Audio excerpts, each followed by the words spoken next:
Hi there, YouTube. It's Musical Aviator. We're on the ground at Normanton today, heading over the Gulf of Carpentaria on a Beechcraft Duchess. A little bit different to the singles I've been flying.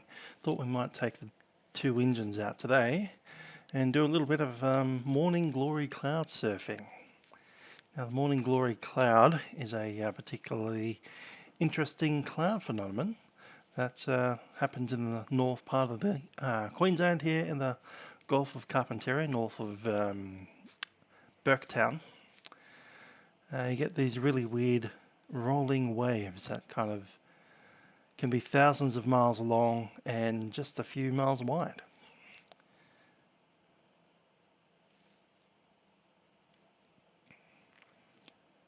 So, yep, we'll be flying in this part of the town, a bit of the world, heading out to Doomagee. So here is our position at Normanton. Doomagee is only 130 miles away, but we're not going to go in a straight line. We're going to kind of take a coastal route all the way up, almost to the island, and then we'll head on into Doomagee. We'll consider what the time is when we get to Doomagee, if we're staying there for the next few days, or if we continue on to Mount Isa. Hi there, Bishoy. Yes, I did go to Tayab today, to the air show, watched some warbirds, looked at a few light aeroplanes, including a surprise Beechcraft Duke BE-60 that was sitting there at the airfield. Didn't expect to see that. Spitfires, all kinds of things. Very nice to see. Oh, you were there as well, Bishoy? Yeah, I should have mentioned. Anyway, I did meet up with Aviator 96, whatever his call sign is these days. And yeah, a few other guys as well. So it was good to see a few familiar faces at the airfield. We'll warp through this fence here.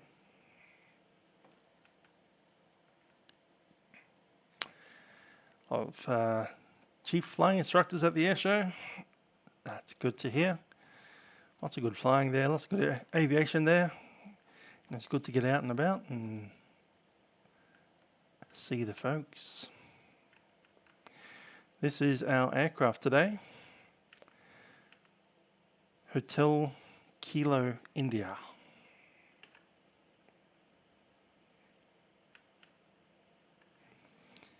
Anyhow, let's jump on board.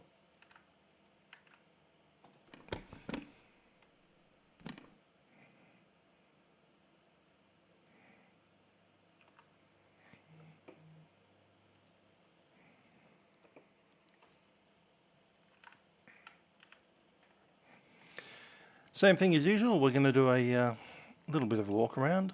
Battery goes on and we can drop those flaps.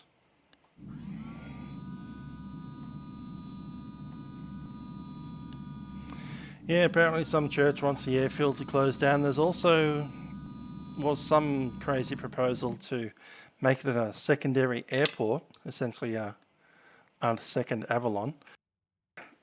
And of course, the neighbours don't want Jetstar or Tiger Air Airbuses and 737s going into the place.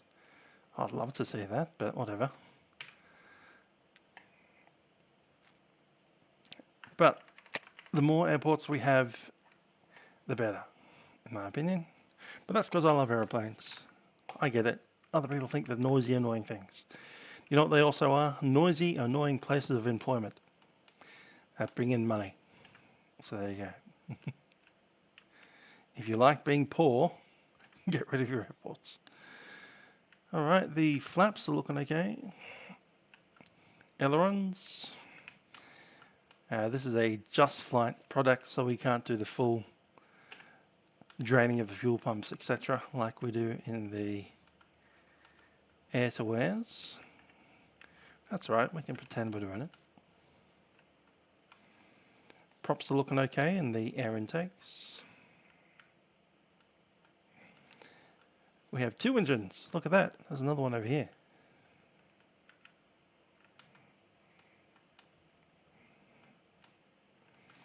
Ailerons. Flaps. Down to the empennage. Now there's no real way to check the trim because it's way up there. That'll be even out of reach of me at 6'2". That's alright, I'm sure we can get down and do some fuel drains.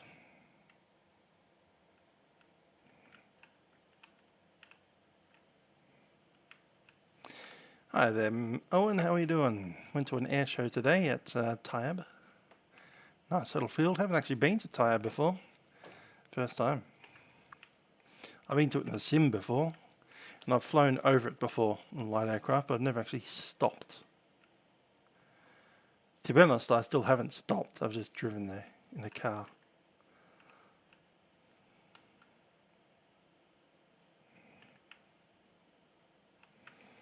Okay, we'll call that done. We have full fuel tanks. Let's jump on in. Now this aircraft doesn't actually have a row of seats in the back. It's got an entire door back there, which you can use like a boot, I suppose. Stick your stuff in there. Glut, how you doing?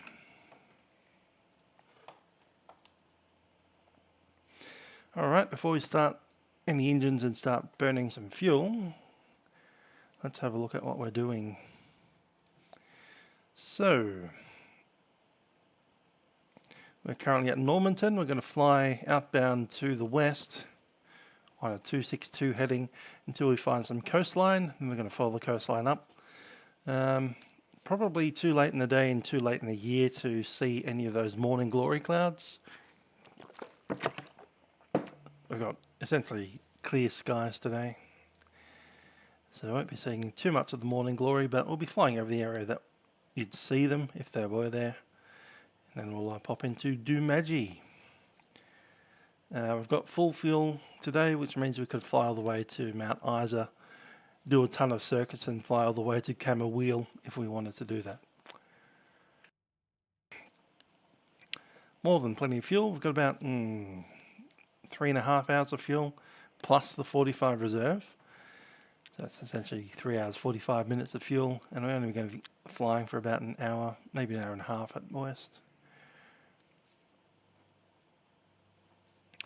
Flight between Doomagee and Century Mine,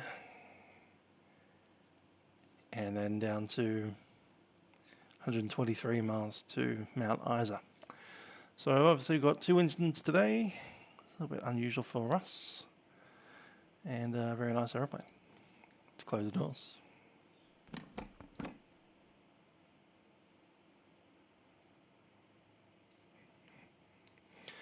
Okay, looking down here we have a bunch of extra controls, batteries, alternators, and we push these all the way in to prime the shots. So battery on. It's going to stick on the nav lights and the, let's see, not that yet. Yeah, chuck on the strobe.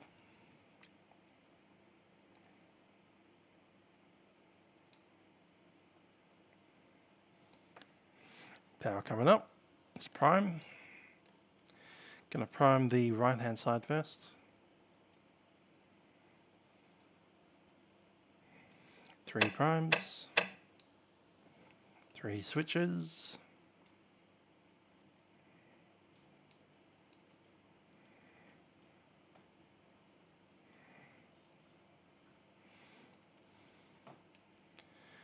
Clipper up.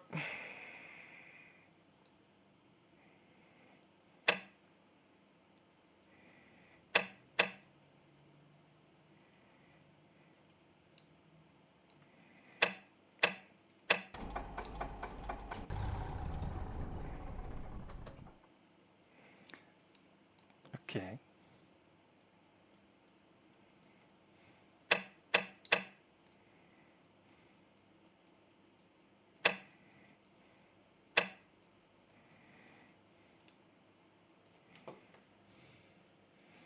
Sort of right click for that dang thing.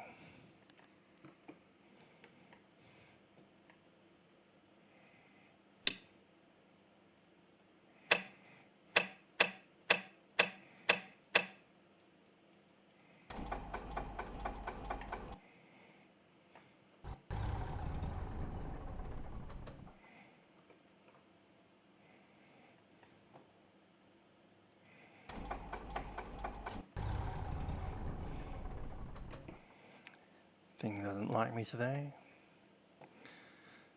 Before we flood that engine, let's do number 1.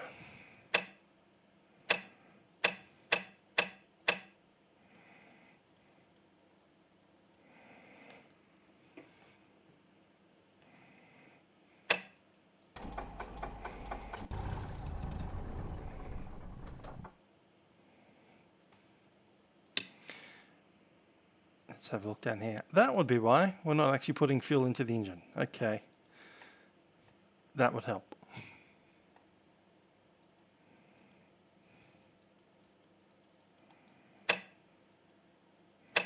That's right. Click business is quite fiddly. 1000 RPM. There we go. Lean it off a little.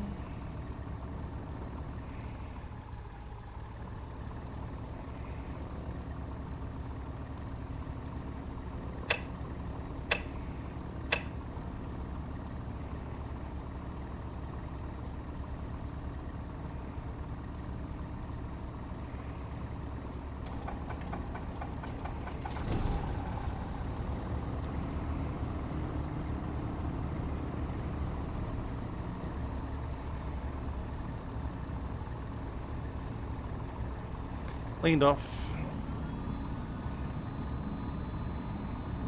We don't have the right Garmin. Let's get the right Garmin in.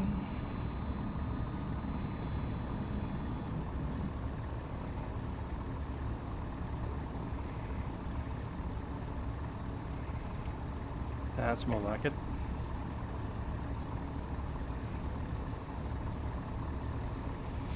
Okay, let's turn all these things on.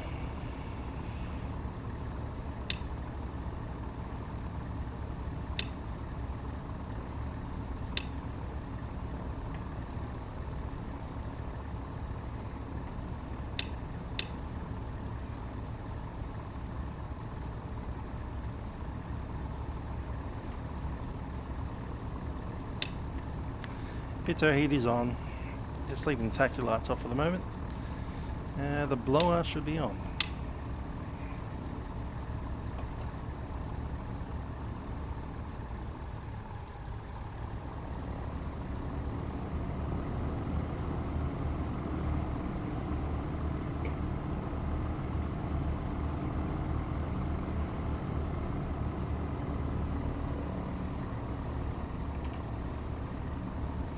So look at the altimeter showing 1006.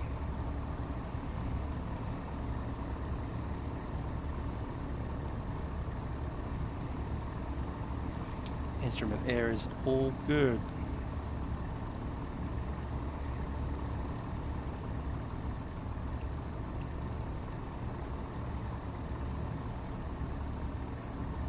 Avionics master is on, weather is in.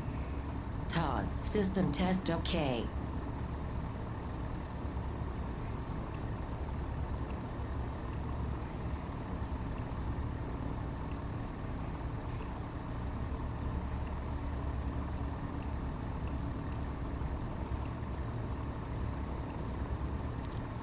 And I'll just do a direct to Doomagee. We're flying it mostly all the way there, VFR.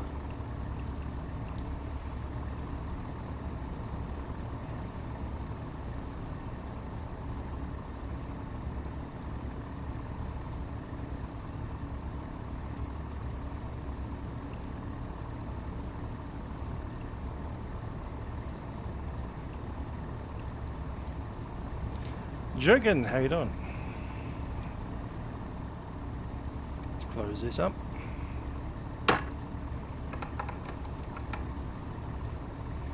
Okay, looking down there, that's good. And the frequency, Normanton 126.7.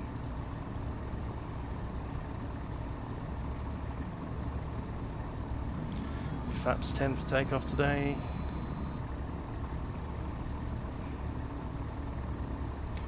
Let's head on out to the runway, do the hold short. What's the wind doing right now?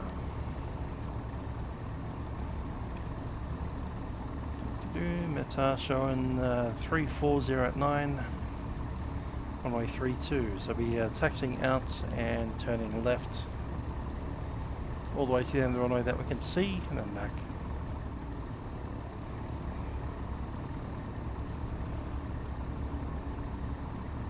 Fuel quantity is full, both tanks. Let's take a move.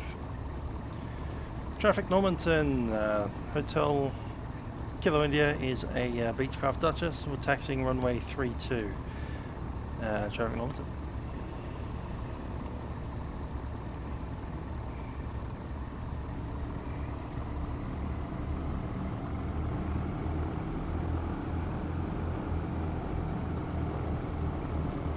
Dodgeball flying Sydney to Bali. What aircraft type? 7-8? Or something else? Might be a 330.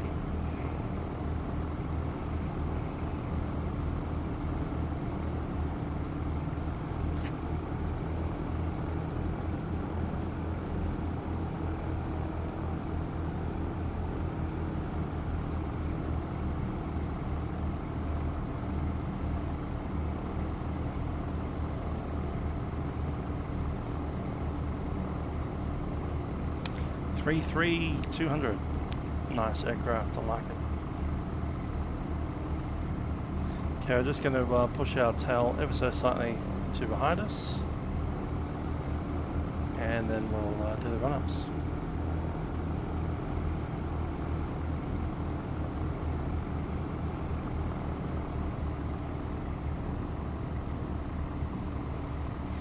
Okay, manifold to 20.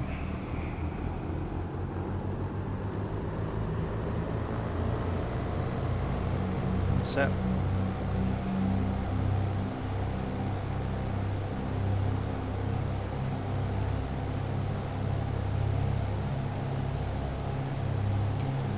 And we'll drop a magneto.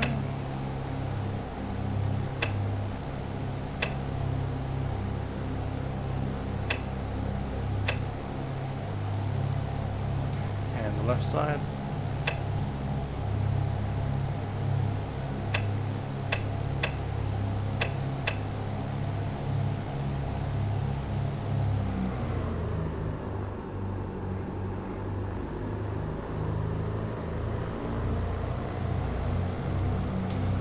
I didn't see any protesters at the air show. I saw a bunch of people outside their homes in tents with a jumpy castle, having a barbecue. It's great fun.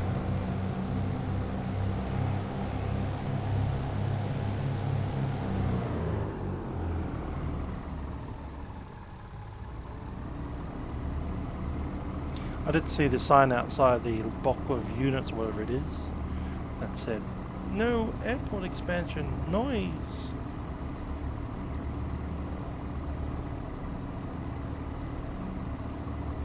That's horrendously bright.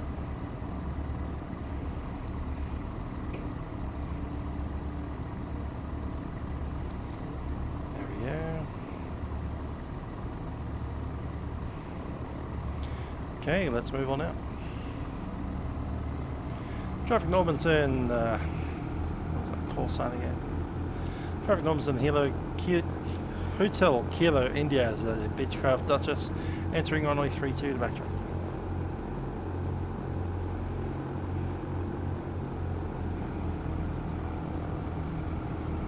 Hotel Kilo India. Get used to that call sign now.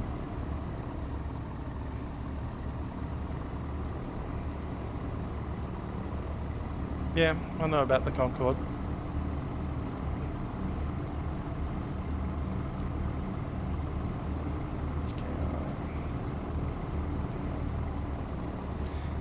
Yep, that C-17 sure did make some noise.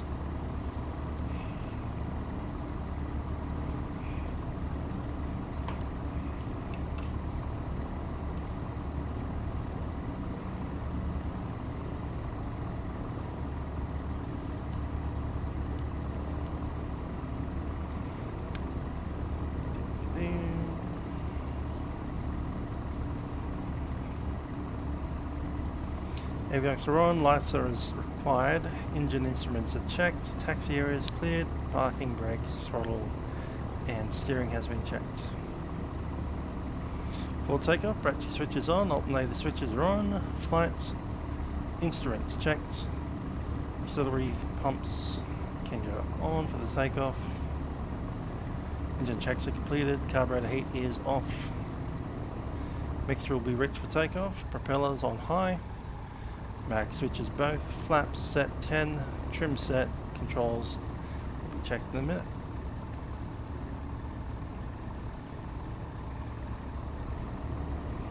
Yeah, I'm serving a lot. Wasn't looking at where I was going.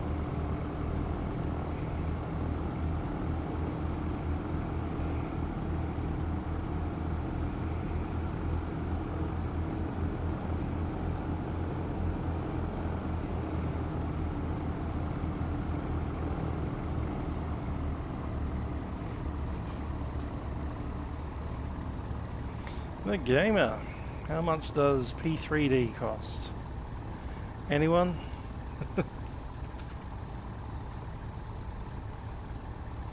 Let's see. Depends on the license that you get. But it is that much money. $59 if you're a student, $199 if you're not.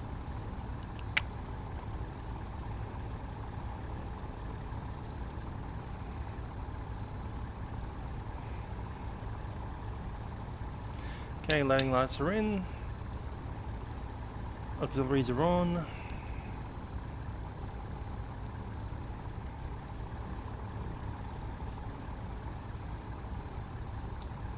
cool.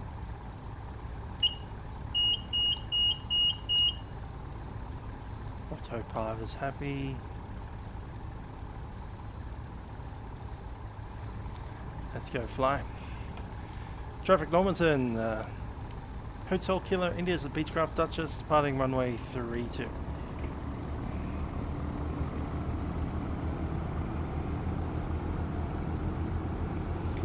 If you're 14, you're most likely at school, which means you're a student.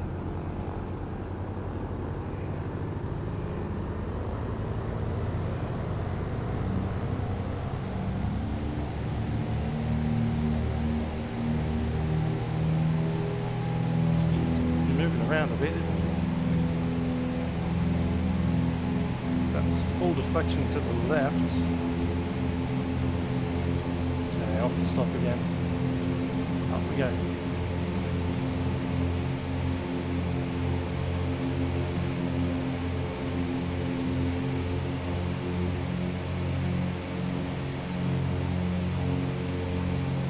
Gear up.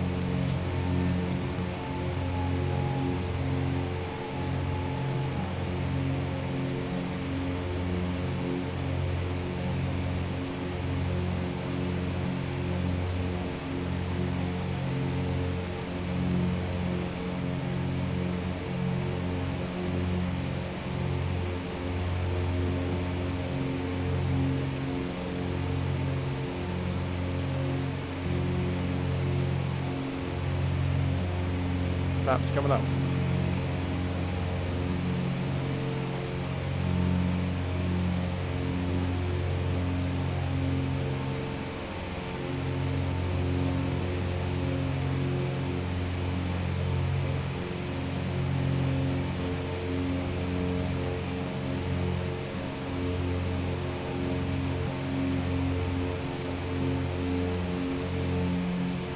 Traffic Normanton, Hotel Kilo India, and depart the field on climb out of 1200. Tracking westbound.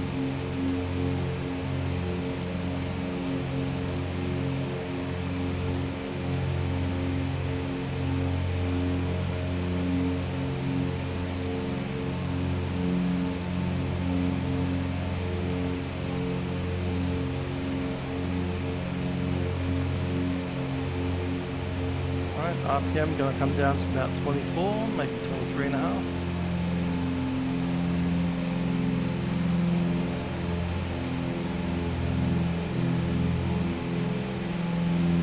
Sorted.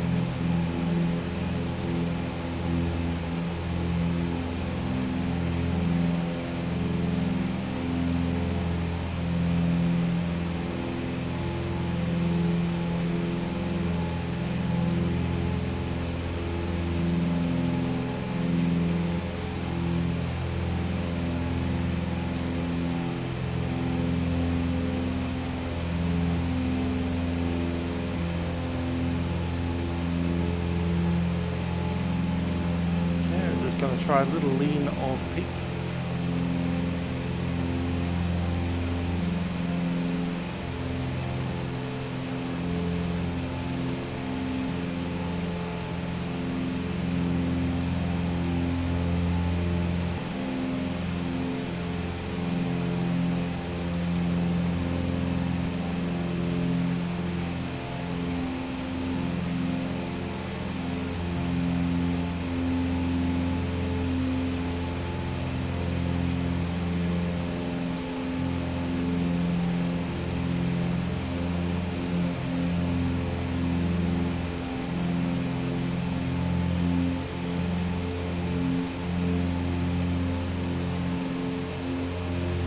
No, I don't have it, nor do I want to play it.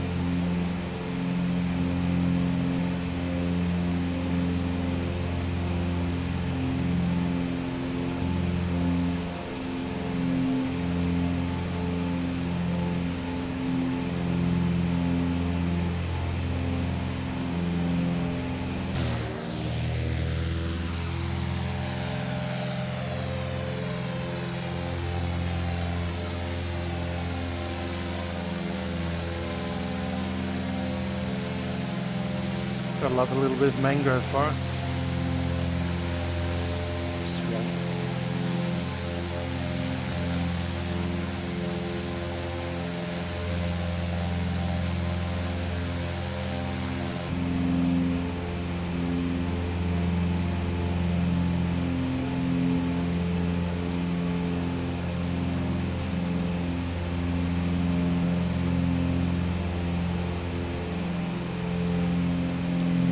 Keep it going up to 6,500.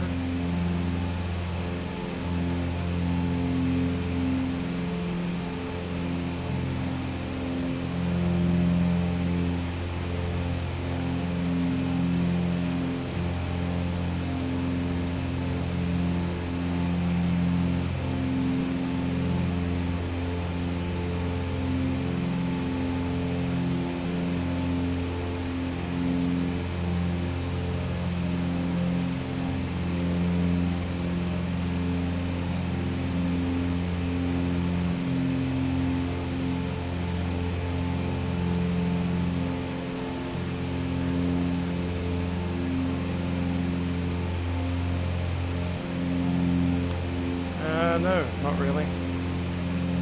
It's a plane simulator, not a boat simulator.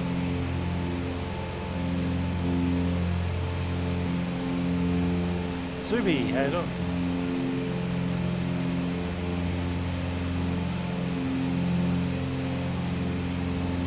Went to an air show today.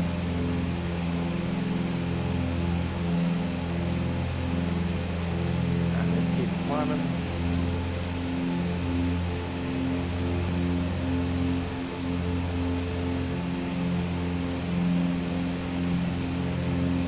That's alright, we're still climbing out of our very first airport.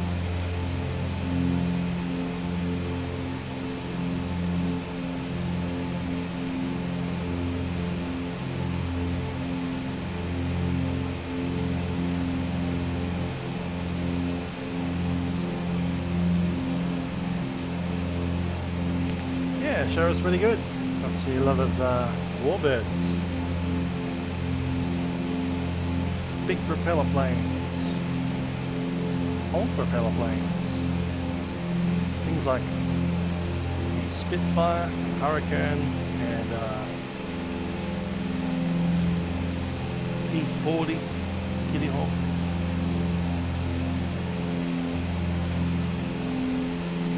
Kind of like, yeah, another one. It's sunburn possibly. Chuck in altitude hold.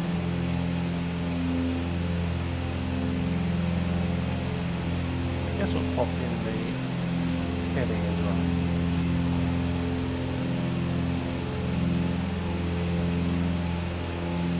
Turn to lean out the mixture.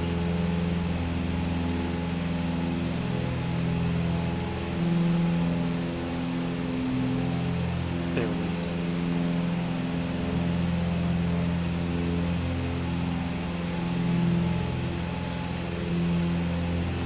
Yes, there was a Corsair. They did have it fold its wings up. Indeed, good to be heading out to Doomagee. See how long it takes to get us there. 112 miles, time 5:07. So it's only a half-hour flight if we do it at this speed.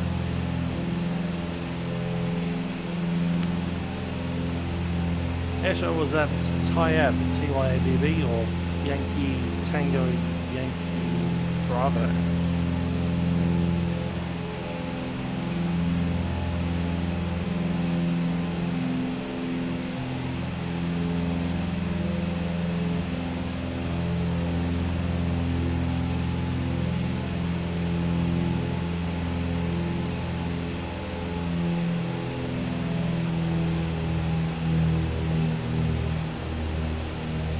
A little bit of manifold pressure so we can maintain an altitude speed of about 155 would be the best.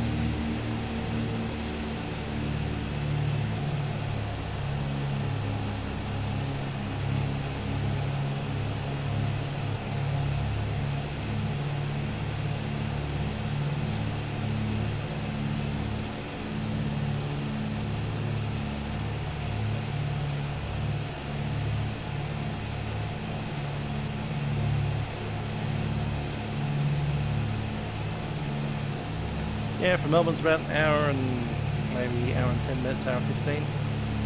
Although the last kilometre of getting into the place was a massive nightmare. There were people walking past as I was driving into the car park. So let's go to the car park. 1 car length per minute.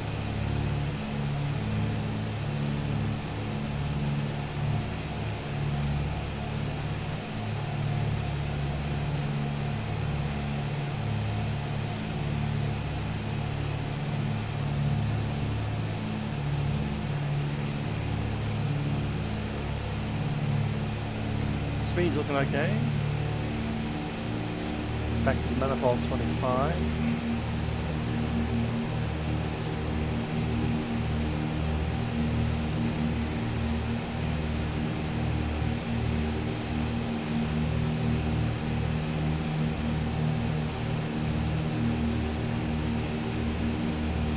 Okay.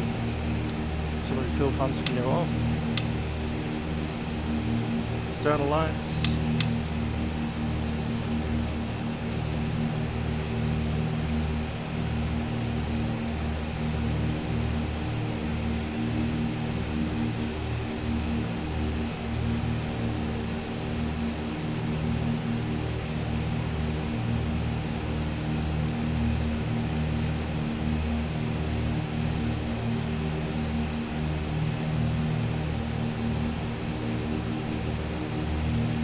Milk Run Monday, I think we'll take it easy and just do the 321. That's my thought.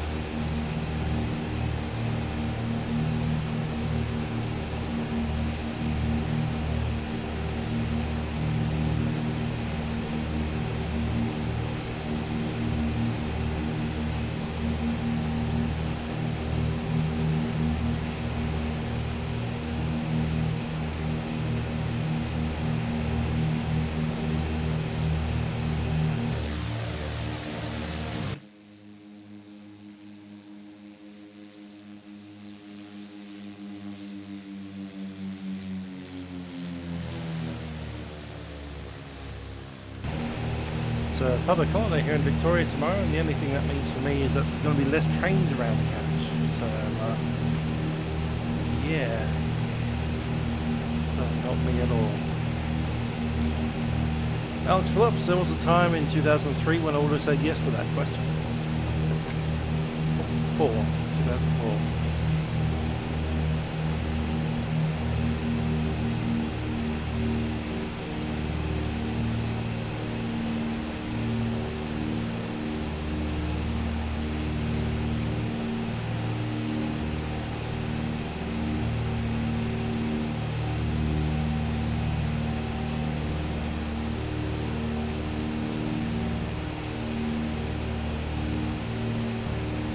That's right, Subi. I just like the 321 because it's got, you know, the ACARS CPDLC system that actually works with vatsim. Does depend on controllers coming online that are using it, but you know, there's a chance. Rosa Gaming, Taiaba was pretty good, great weather.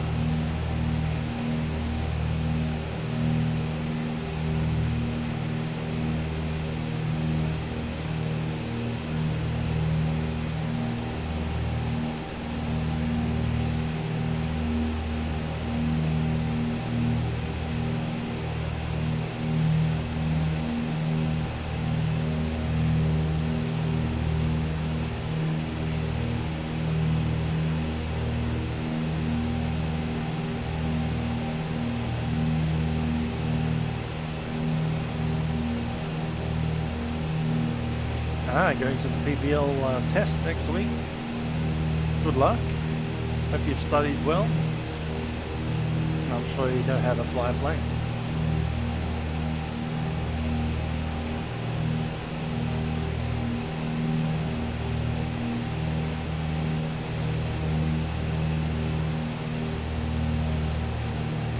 I just want FS Labs to put their ACARS into the A320 properly, so we can fly other airlines. But 321 it is, so we'll be flying Jetstar.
Gold Coast tomorrow.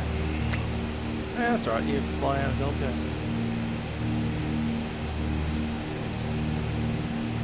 Well, I'm sure you'll impress your CFI.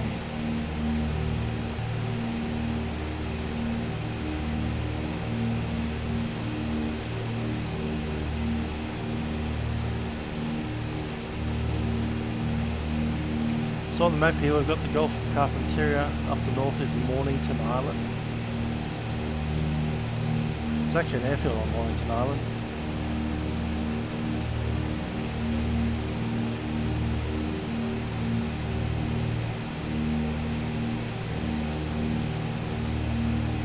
Let's have a look at what's happening in Doomagee.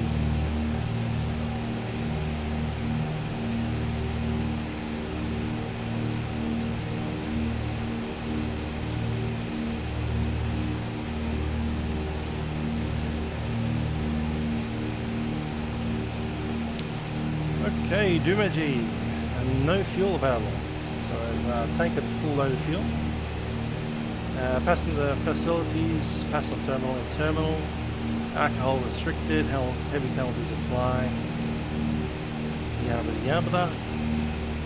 Security controlled airport like normal, bunch of phone numbers there to call. Aerodrome and approach lighting. There is an AFRU on the CTAF, 126.7, runway 30, which is the one we're landing on. All the way to the end to turn around and come back.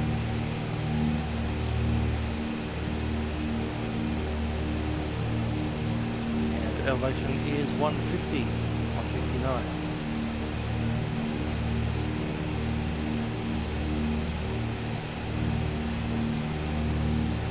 So if we're flying around here in the morning during September, we could be seeing clouds like that.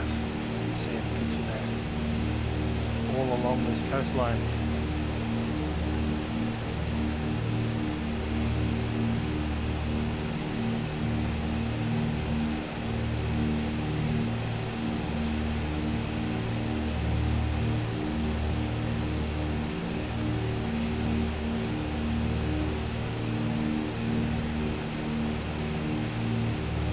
Cool. Got a little bit of a video for us to have a look at about Doomagee. Let's have a look at that.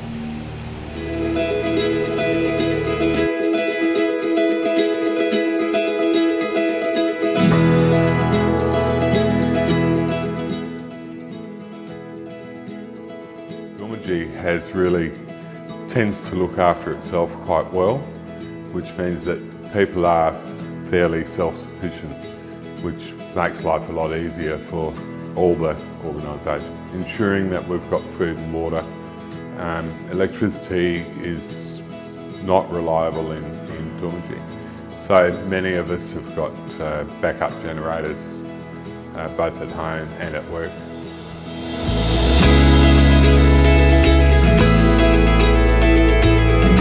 They need local knowledge, man. If they're travelling up this country this time of the year, they need to speak to our local elders. If they want to be safe, well, they listen to the elders and they'll be safe. But if they don't listen to the elders and drive off, well, they'll be in trouble. For people coming to the area, they need to be aware that we could be out of power and that the ATMs in town could be down, and sometimes that might be for a couple of days. So cash supply is always handy coming to a remote area that could be cut off.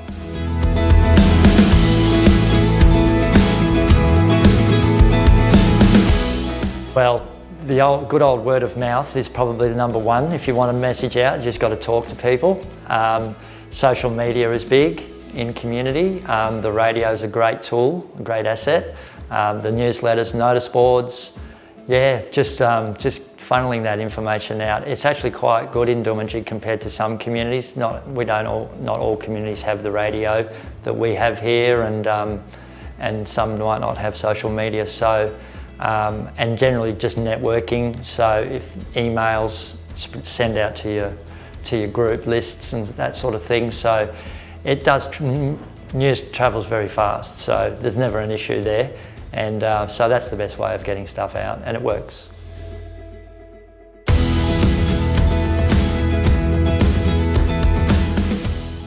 Well, I think nowadays they got, I think every station, like in between here and Merton or Malai, so they got phone coverage now, mobile phone coverage. Always carry a mobile phone or satellite phone. Yeah, and make sure you pull in at the first, like the council office or the police station, to find out how the river is, if the river is up. Because I know a couple of people got caught in the river in between here and Berkland 1 year, what season time. And they didn't really know anything about it until, yeah.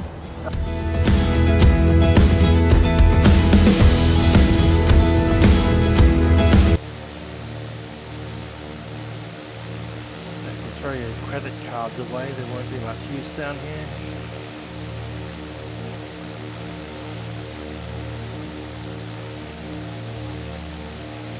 What's happening on the news?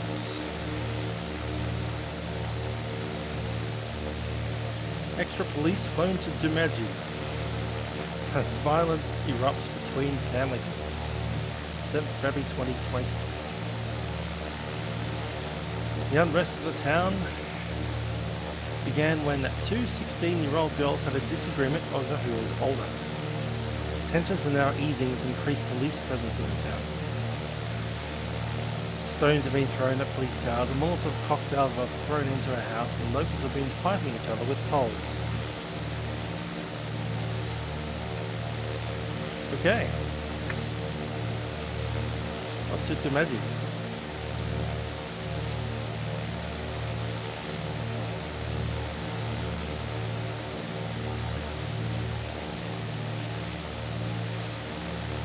nice streets to walk around.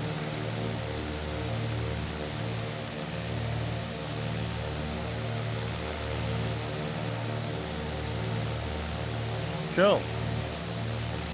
Do you really want to spend a week there?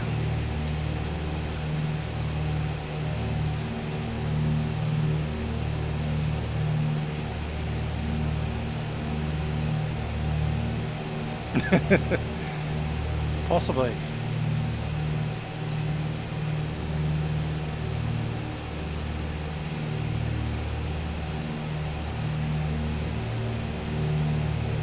Indeed, not much to do in a small town. I don't even know what kind of industry, if any, that they have in Doomagee. It's one of those Aborigine towns that was kind of a mission, Christian mission. They like concentrated all the Aborigines in one spot, so they had to spread out over the landscape. And in some locations that didn't go too well.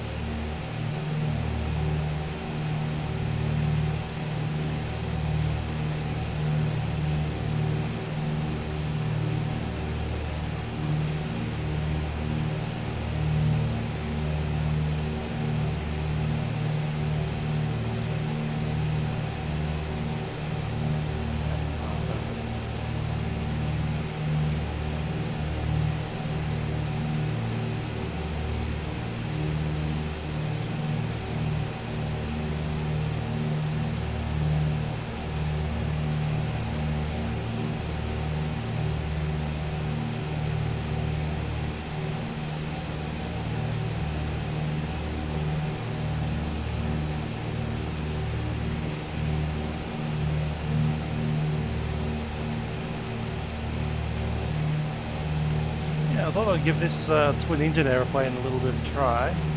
So far it's alright. I think I like the air-to-air aircraft better, so we might take out the Beechcraft Bonanza later on. That said, we do need to fly this at least all the way down to Mount Isa. We can't be leaving this airplane down in Doomadgee. I could probably get, you know, stolen, stripped of parts.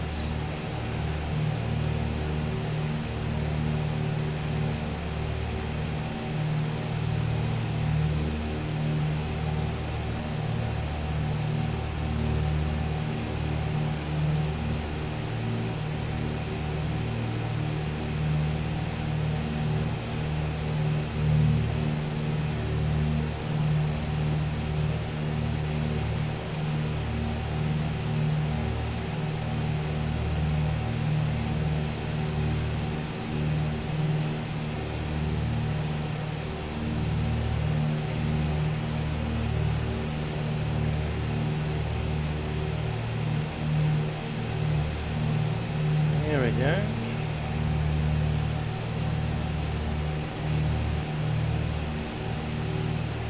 $1,300 people along the river. One of the permanent freshwater rivers of the area. And the first or last township along the Queensland selection of the Savannah Way.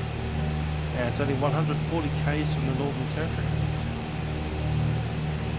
And I'd love to develop their tourism industry, and I can do that with their riots in town.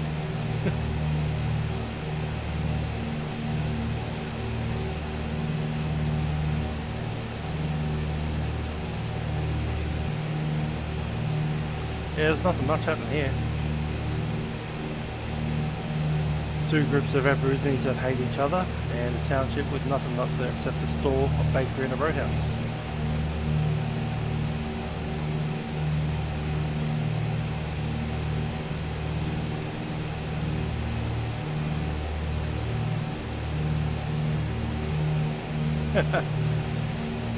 $1931. I'll be happier if they're removed from where they want to be and placed in a town where they can all have a fight. Sounds like a great idea.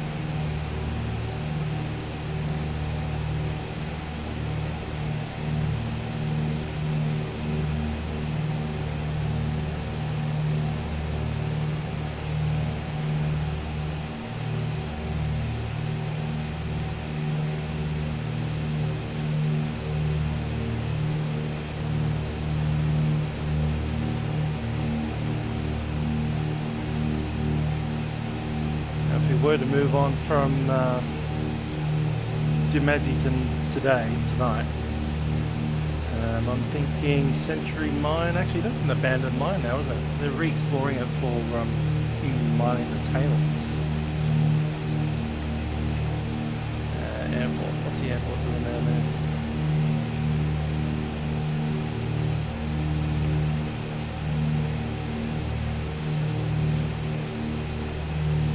Lawn Hill Century Mine Project with New Century Resources. Currently there's no airline going down there at all. Alright.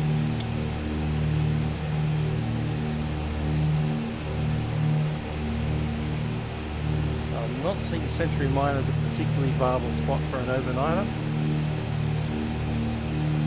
And it's another 122 miles onwards from there to get to Mount Isa. Mount Isa is a much nicer town. It's actually the largest city in the area in Queensland. No, I don't have a Spitfire model. Sorry about that. And even if I did, it probably wouldn't be the... I don't even have one, so... Oh well. Extra it is.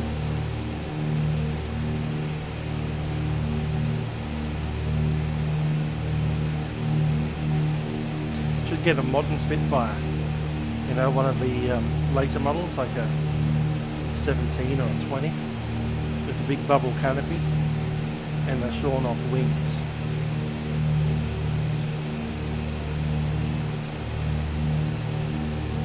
Yeah, Gove, but that Gove is hugely far away. It's way up here. Our nearest city will be Mount Isa. So if we don't want to stop in Doomagee because it's dodgy, all the fights in the streets and stuff last month, and then do a touch and go at Century Mine and head on down to Mount Isa. But that'll take another hour. If we want to hang around till 9:30, 10 o'clock, I guess it wouldn't be too bad.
Out of those, I like the Fire the best, but you know, the one that flew at Tired today was bubble canopy with the clipped wings.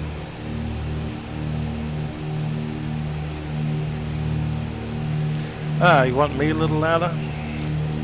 We'll see what we can do. Might have to drop the entire sim down a little bit.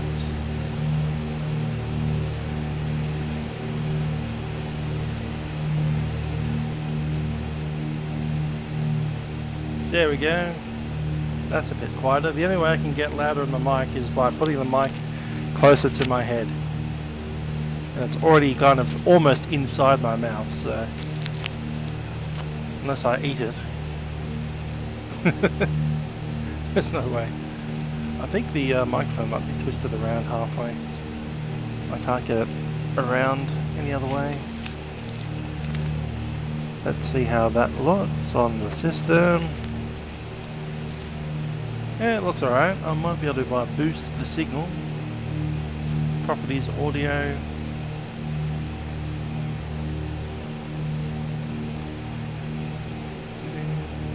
Balance, left and right. There's sync, offset, and dB. We can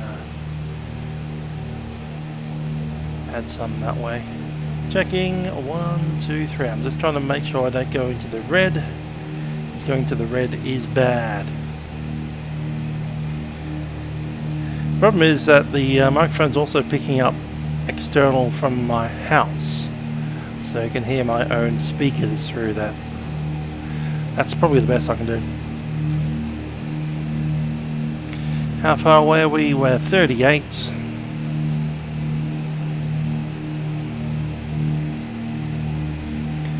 And time to Doomagee, time 10. Current time is 55, so it's 15 minutes away.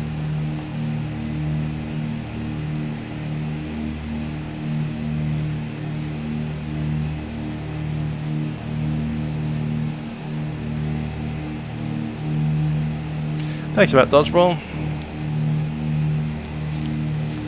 I'll try to make it work. Looks like it's way over peaking.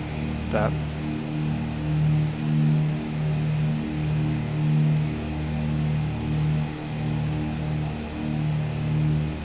Might bring it down to about 5 plus 5 or so. Give that a go. Yeah, that's not peaking up too bad.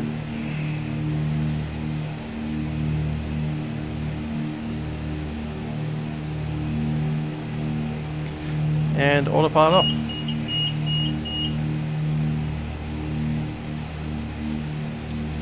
Traffic Doomagee, Hotel Kilo India's a Beechcraft Duchess at 7,000 feet on descent into Doomagee, runway 30, estimate circuit time 10. Traffic Doomagee.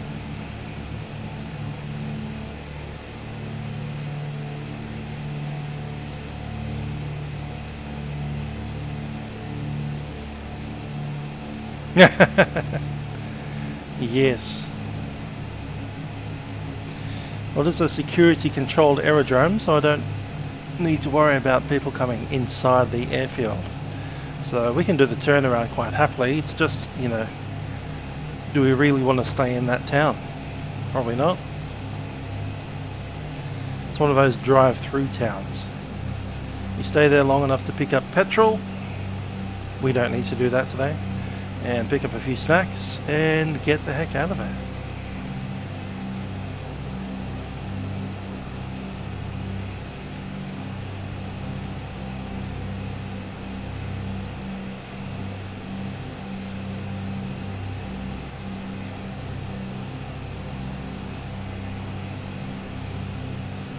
Yeah, there's the runway that side. Cool.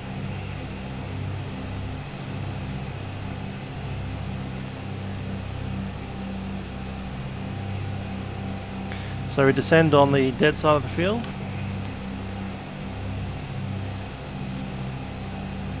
Coming in from here. And then we'll just join on a crosswind into the downwind. Yeah, I've got an ASIC right here. There you go. No.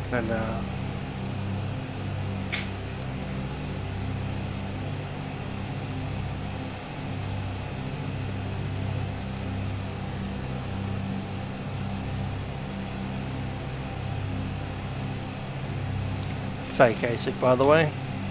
If you zoom in on that, you'll see a WorldFlight logo with my name on it from 2012 or 13. 13.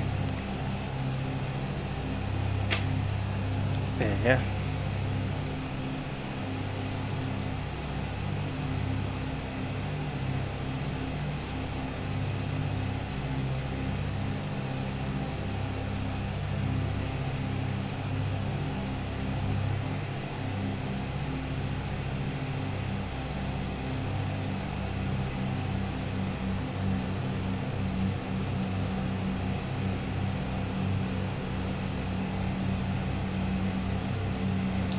Mixture coming up. There's 5005.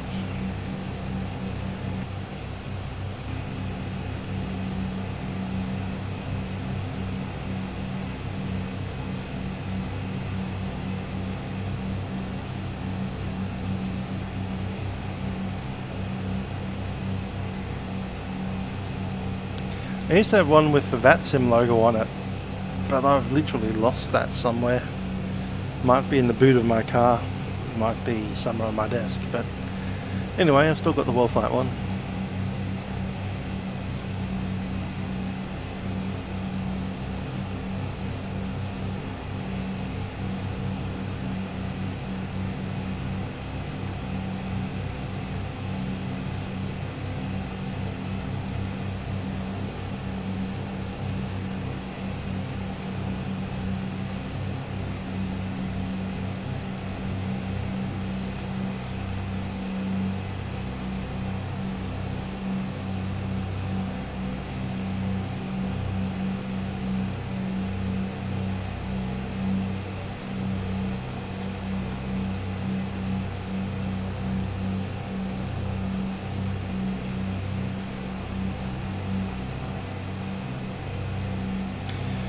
Lachlan Boyd, don't know yet. Are we continuing on? What's the vote? Do people want to stop here at Doomagee until Wednesday, or do people want to continue on to Mount Isa? Mount Isa will take another hour and a half.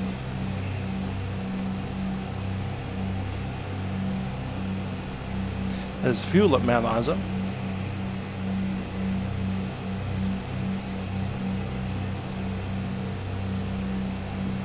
There's also no riots happening because of girls' ages.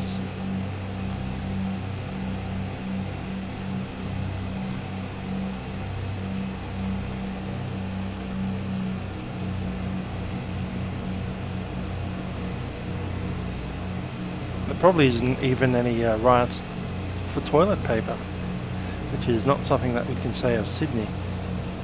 Subi wants to continue on to Mount Isa. Dodgeball also wants to go to Mount Isa. That's 2 for Mount Isa.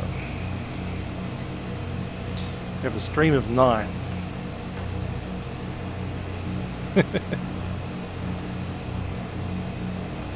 Subi says, if I like to go to bed, go to bed.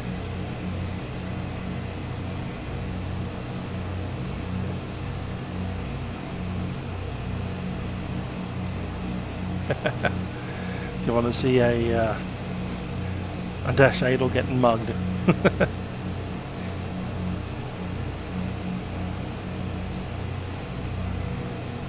My 16-year-old is older than your 16-year-old.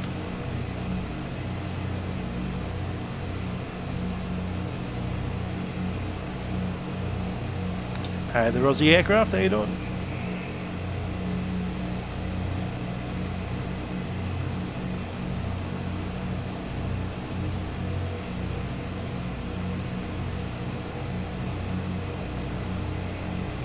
Aussie Aircraft, sunburned. Wonder how sunburned I am, because I am definitely sunburned at some point. Did you enjoy the air show? Yes, I did. I did enjoy Tyab. It's quite good to see some folks over there. Glad I made the effort to drive all the way out there. Would have been nicer to fly in a plane, but you know, driving.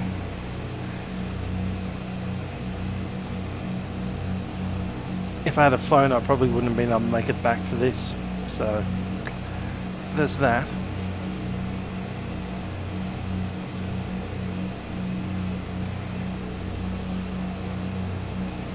Indeed, could have come along to the air show. Met me. Met Aussie Aircraft 98. I don't see Aviator here yet. He sent me. He rang me actually. I was on my phone with my mum, and he called me. I'm not sure if he intentionally called me or if it was just like a pocket dial because he had me as the last number that he called or whatever, but there you go. Gave me a call accidentally or on purpose. Maybe he's wanting to organise our next flights, which I've been trying to talk him into taking me somewhere in the Gippsland. Probably Lakes Entrance. That was his suggestion, was Lakes Entrance. My suggestion is Orbost or even all the way to Malakuta. I'd love to go to Malakuta again with him, not because it's a convenient flight, it's really not. It's really, really far. But just to see it again, compare it to when we went in October. and to now, which is essentially after it got evacuated by a Navy ship because it got burned so badly and there are no ways in or out of the town. So it'll be quite interesting to see its recovery.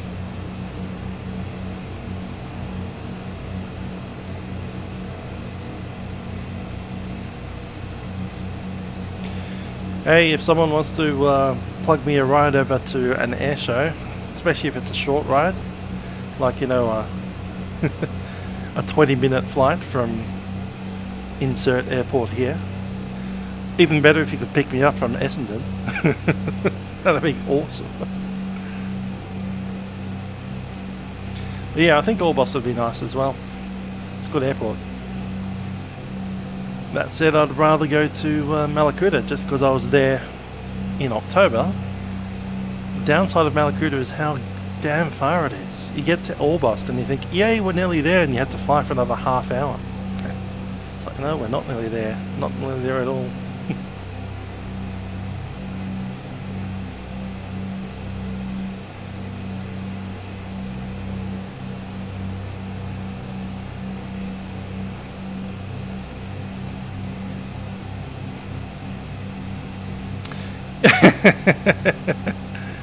Yes, Tyab, very short, like very low over the road. I was looking at some of those warbirds come in. I don't think they're doing a 3-degree glide path. They're like 2-degree, and they're in the trees, man.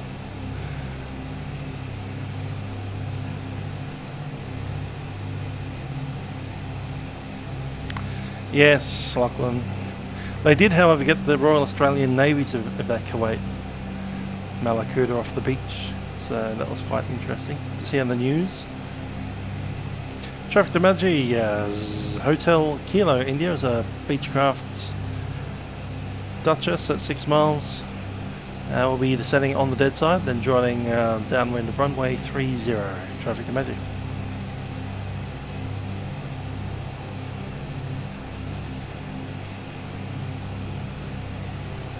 Alright, mixture coming up full.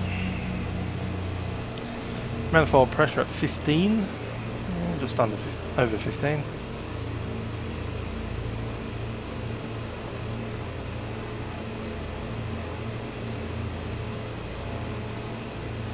Yeah, I saw them stopping the traffic. That was funny. Although I think they stopped the traffic for other reasons, so that, you know, members of the public wouldn't just park on the road and go, haha, I can see the entire air show without bothering to pay a cent.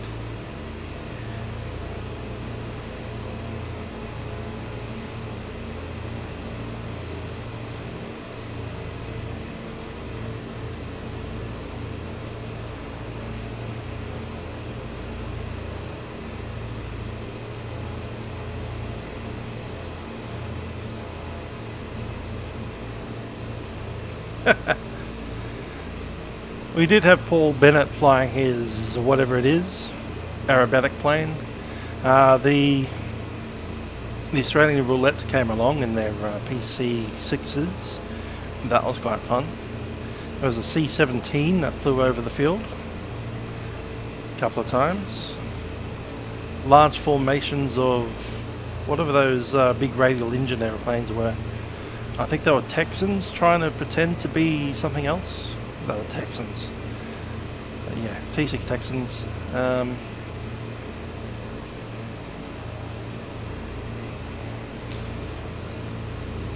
know what else. I was walking around the hangars looking at all the Beechcraft aeroplanes in the hangars.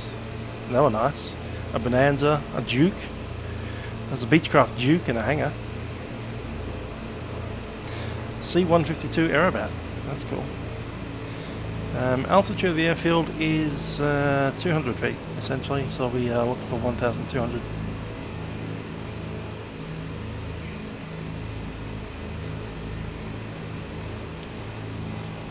Traffic Doomadgee, Hotel Tang, say again, Hotel Kilo India is turning onto the crosswind runway 30.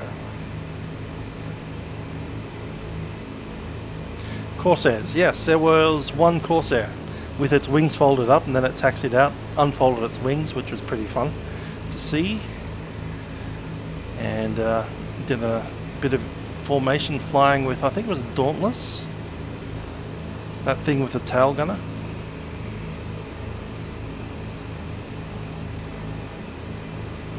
Agreed. How they get the tail in the hangar, I reckon they must have lifted it up on its nose a bit.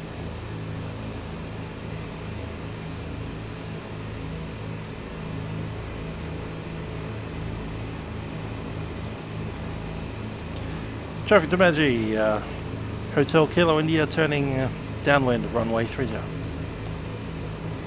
Still not used to this call sign. Prop RPM fully forward, everything else is good.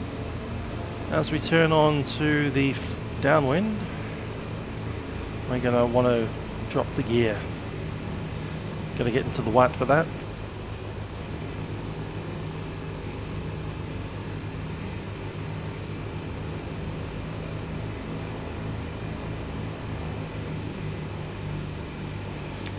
That was a bit of an overshoot.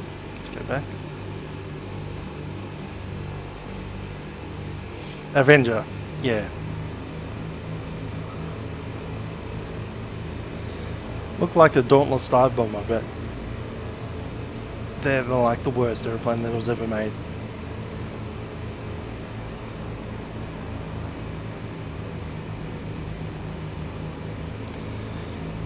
But he is right, it was an Avenger. Okay, landing gear coming down. And we know the drill. Brakes are released. Undercarriage is down. Mixture fully rich. Props are fully forward. Fuel pumps are on.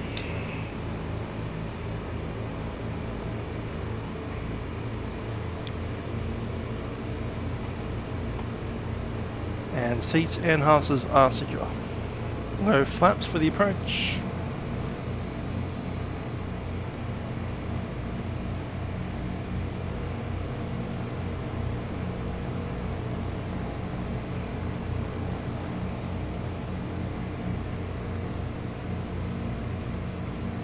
There it is, a little bit far. It's turning back in.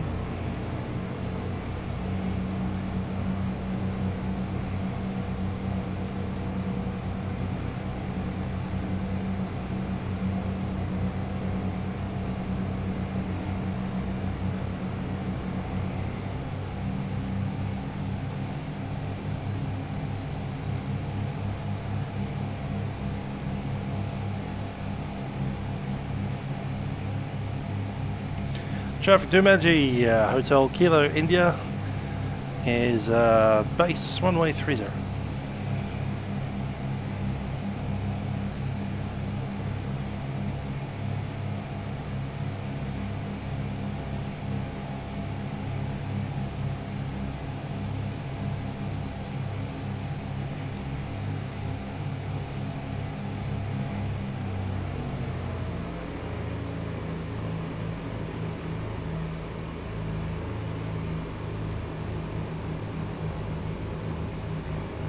Yeah, but at least in the proper bombers like the B-17, 24, 25, a tail gunner is a normal thing. But on a Dauntless and an Avenger, it just looks wrong. It's like, why has this fighter jet got a tail gunner? It makes no sense.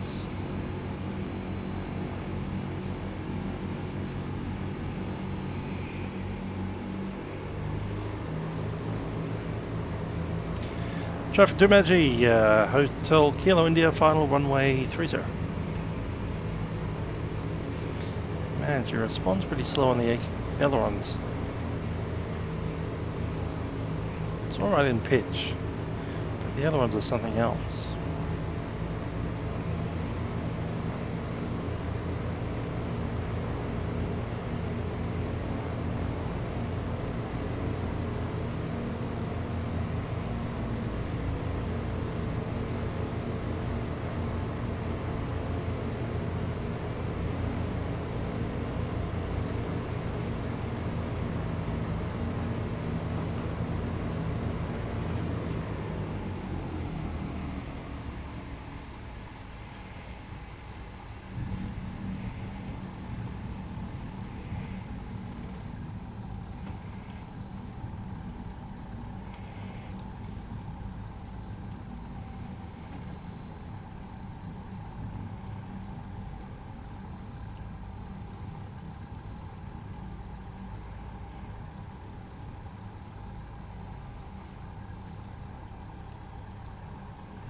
Okay, my assessment is the Beechcraft Bonanza is a lot nicer than the Duchess. Sorry, Duchess.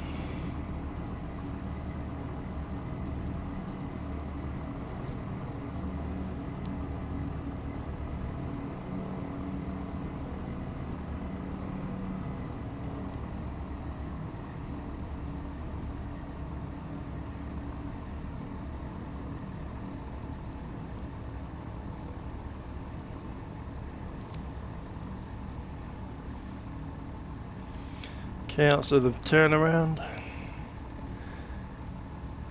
Is there a thing at the end of the runway or not? Yeah, there is. Cool.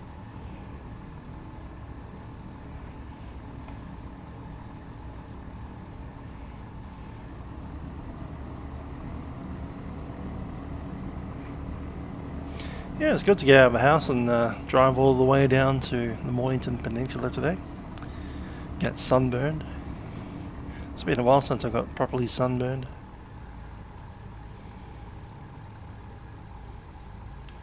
Traffic Doomadgee, Hotel Kilo, India, turning for backtrack runway 30.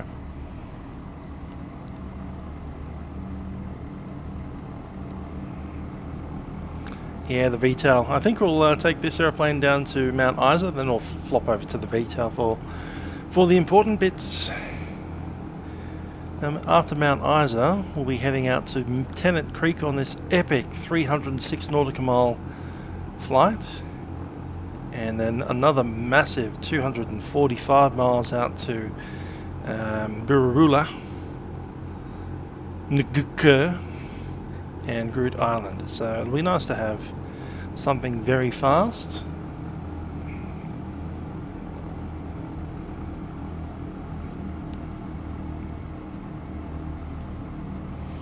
The Bolton Paul Defiant.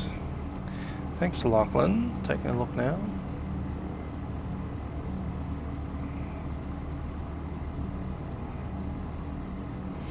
British Interceptor. Yeah, that looks all kinds of wrong. That's like a no. Epic fail. Sorry.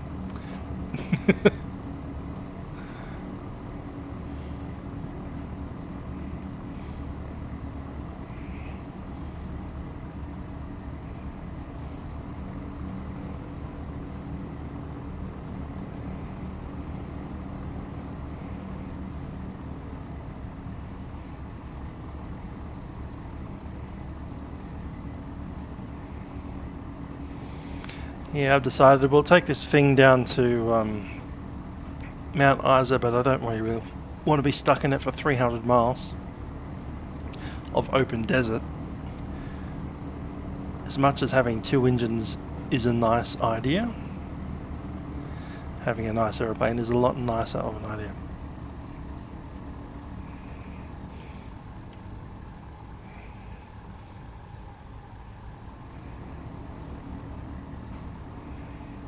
Oh, there's another twin over there. Look at that. It's not a Duchess though.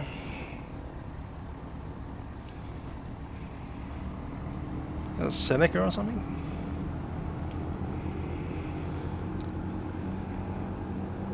Traffic to Doomadgee, Hotel Kilo, India has vacated runway 30.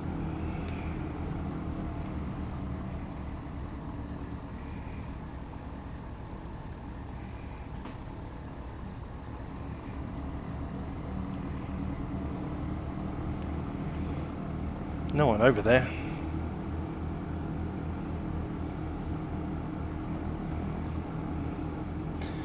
Yeah, flaps coming up, and we'll go and park in that section over there.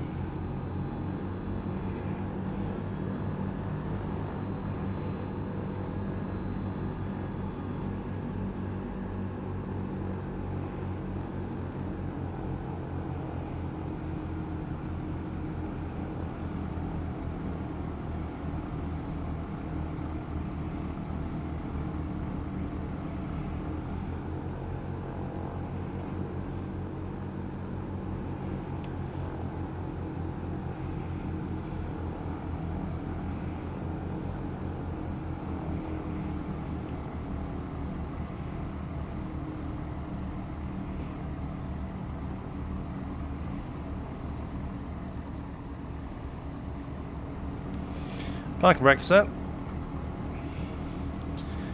And I'll shut this stuff down.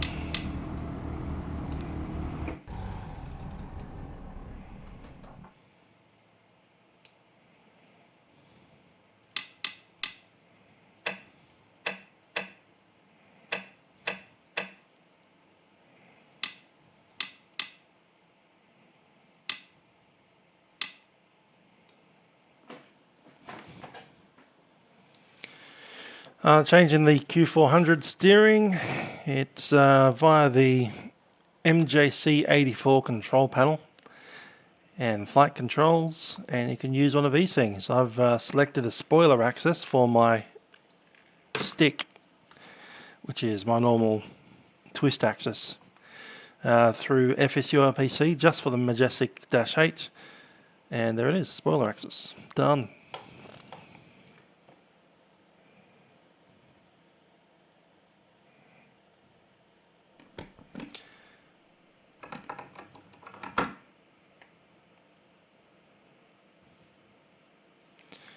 Okay, emergency gear extension handle.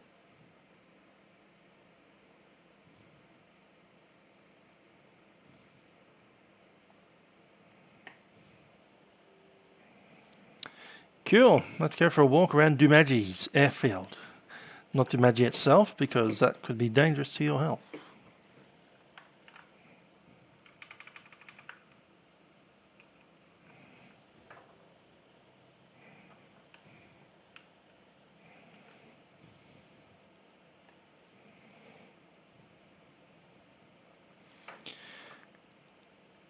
What's this big tank? They don't even have fuel here listed.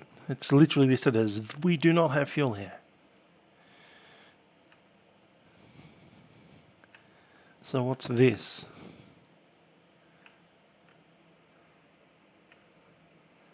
There's no fuel bowser.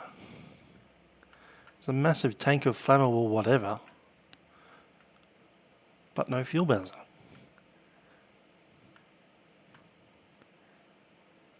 Wonder what's in there. Maybe it's not aviation fuel, maybe it's like gas for the town. They put it inside the airfield because it's the only place with a massive fence around it.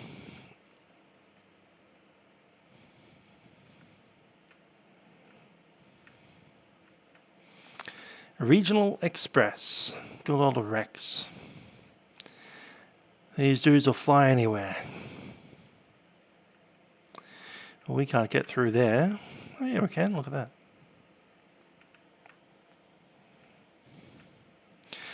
Yeah, not fuel for planes. Maybe it's fuel for the trucks that drive around here.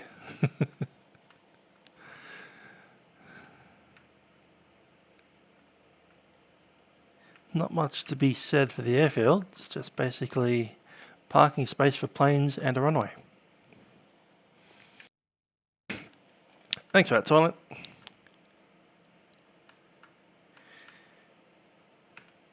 Is that the car park over there? I'm assuming it is.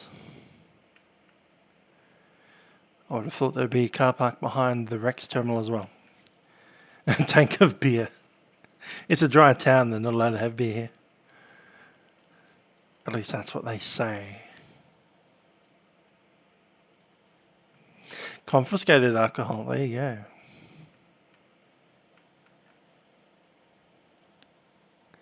Someone sent me a message. Who? Where from? Robert.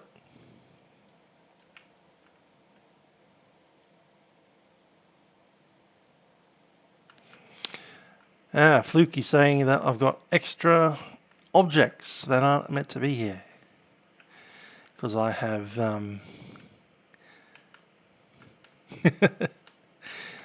I haven't deleted the Orbix 2.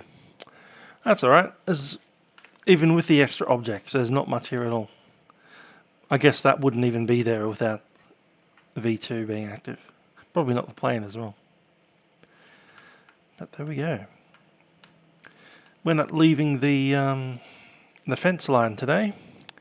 So, the SPXMMING. I guess that's spec spamming, V-spamming? I don't know. Let's get out of here.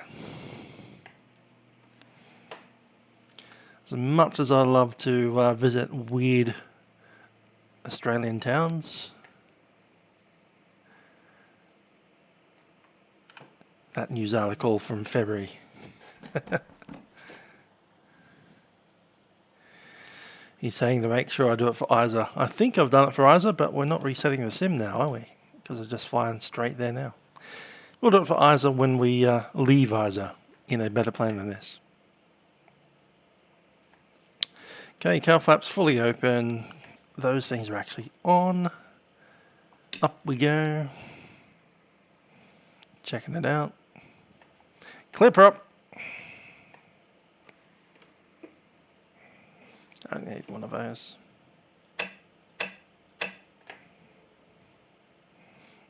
Yep, no one's around. Come on.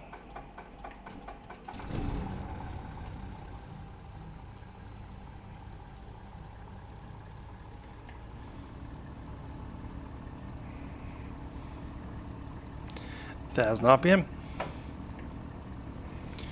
Next engine.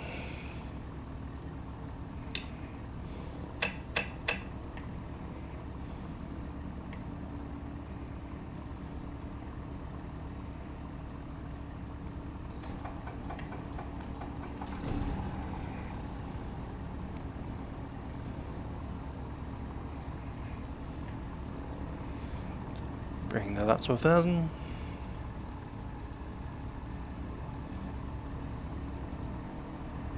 Cool. Bit of leading. Let's get these things on.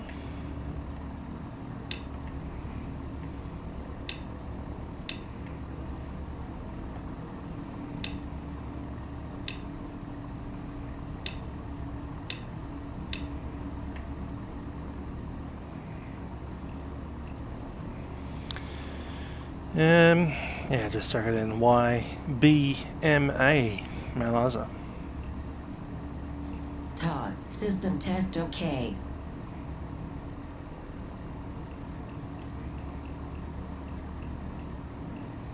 Time to get away from this crazy town.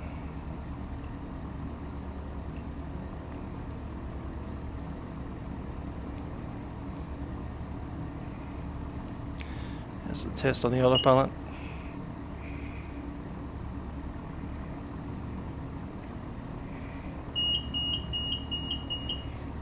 It's working fine.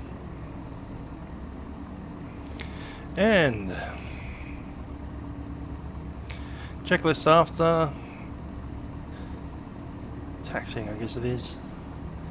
Taxiing avionics are on, lights are on, taxi light as well. Taxi area is clear, park and brake, throttles, brakes and steering.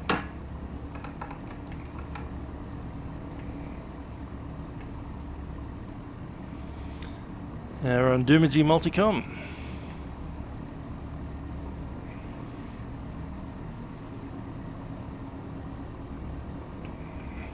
Suggesting 2,200 RPM for the test there.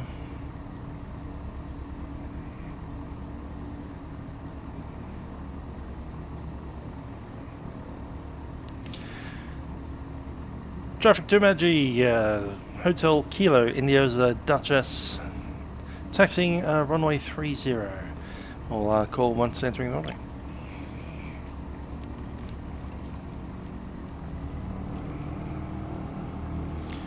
Okay, a quick flight down to Mount Isa. We'll put the links in for Mount Isa soon. I do want to visit Century Mine first, actually. YCNY. Worry about that once we get there one. Brakes are set, fully rich. We'll just do a touch and go at Century Mine. Don't really need to do a landing there. They said 22 RPM.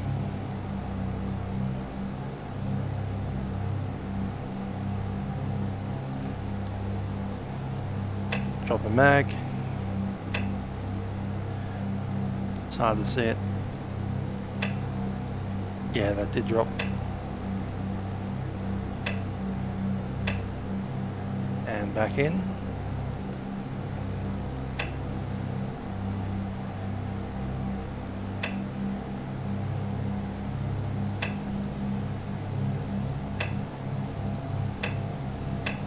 They did have a boomerang at tie-up, didn't they?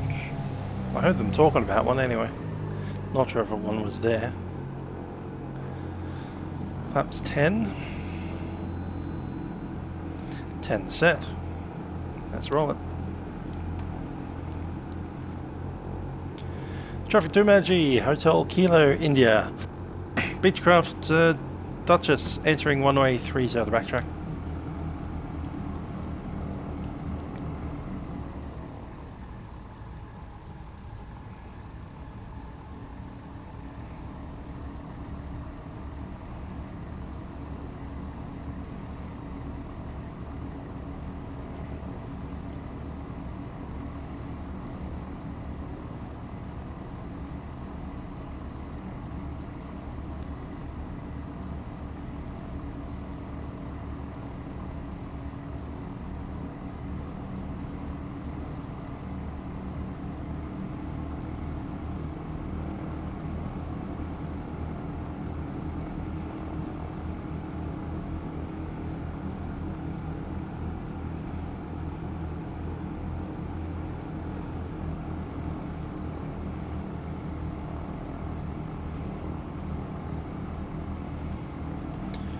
Okay, quick test of the yoke.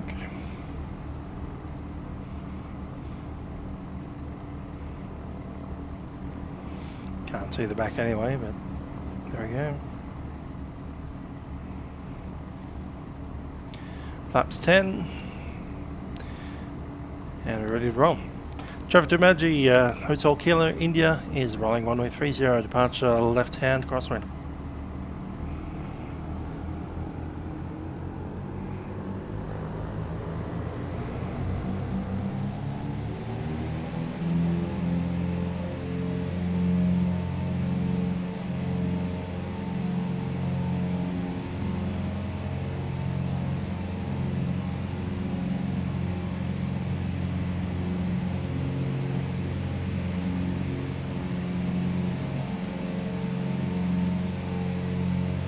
Balls over here. Gear coming up.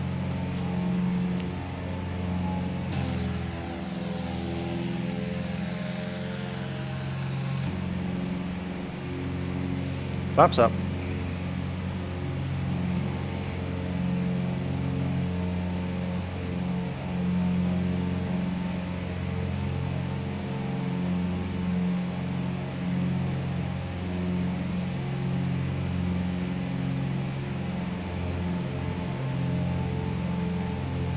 RPM coming down, we'll start that turn.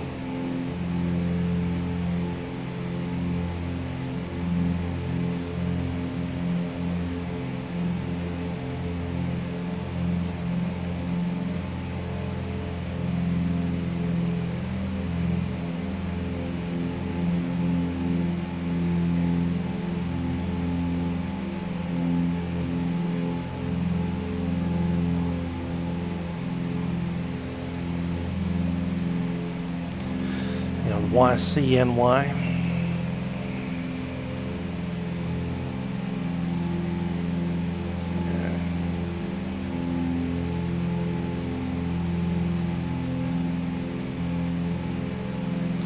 Yeah, I'll chuck it in autopilot before we do that. That'd be great.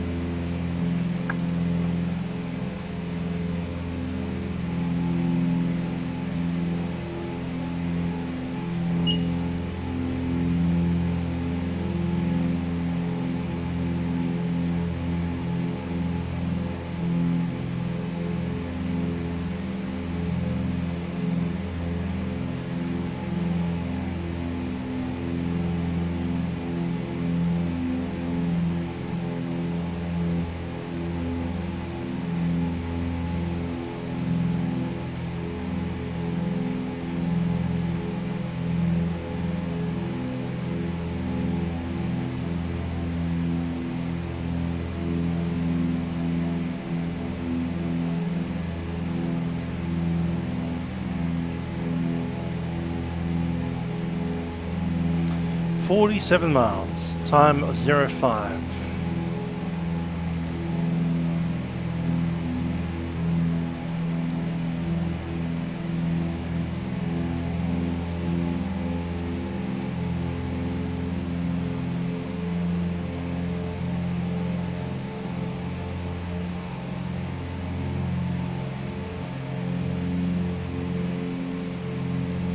Hey Red 997, how did your flight go in your 172 today?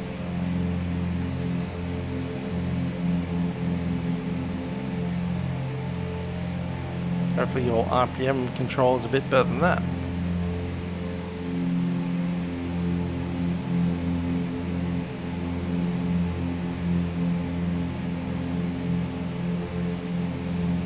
Favorite leg of the tour? I'd say maybe the Victor one with Sydney. That was 4 hours of one leg with full air traffic control. It's pretty fun. Yeah, impressive rate of climb. What's it, 1500? We're just sitting on inside the flap now. We can probably push it down to 120 knots.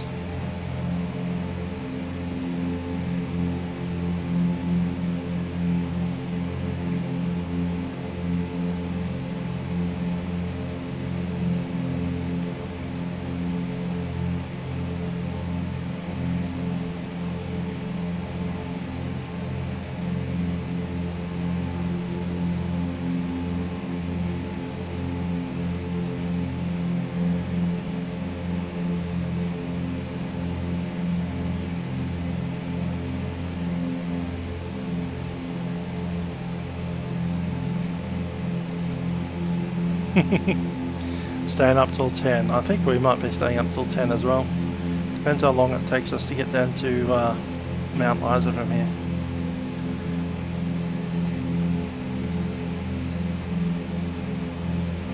And level off, come on.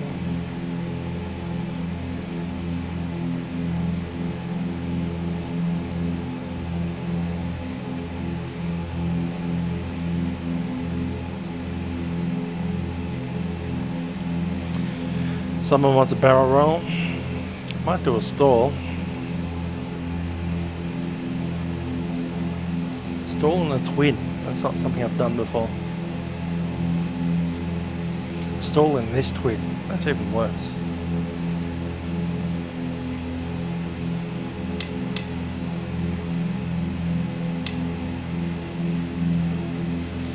Don't need the heater. We do need the electric trim. Everything else looks okay.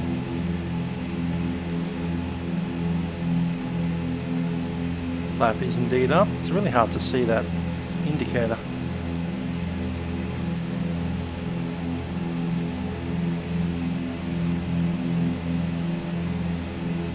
This autopilot altitude hold is like, yeah, 500 feet difference, who cares? Same diff.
That's what happens if you trim override the autopilot.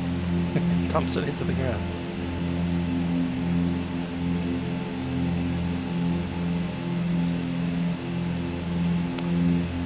Yes, the good old electric trim problem. Here's another problem. We've been pushing 160 knots. reducing back to normal speed.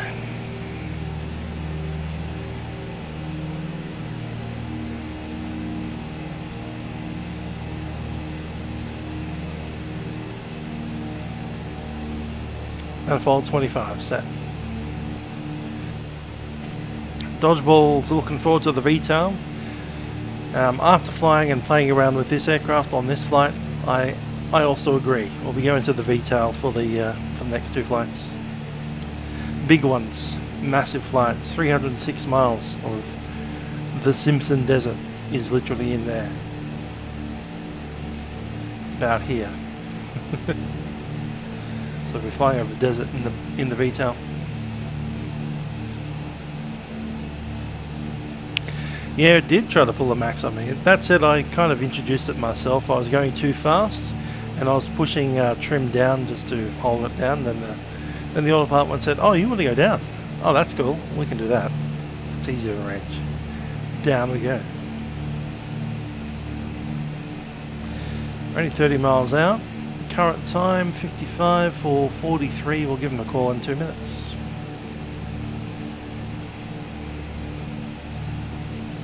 So the Century mine is currently not being used as a mine site, but they are going to reopen it to explore tailings. DA62 legs weren't too bad. Well, these ones, weren't they? 342 miles. So yeah, similar. 342.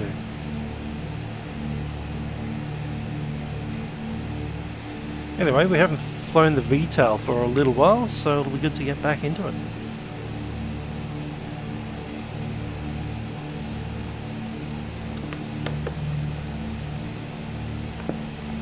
Indeed, what would you take?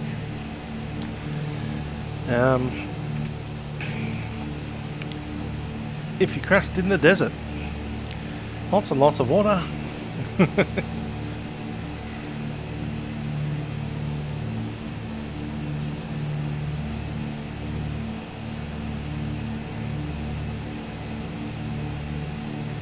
And a flight plan.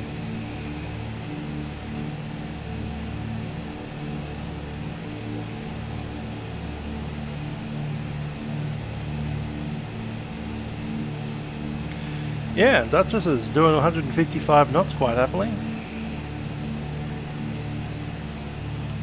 fact, I should slow it down to a proper 155 knots. 155 knots on the airspeed. What is it doing at the moment? 167. We could bring it up to 10,000 feet. Or wear an oxygen mask and go up in higher. Got an O2 mask around here somewhere.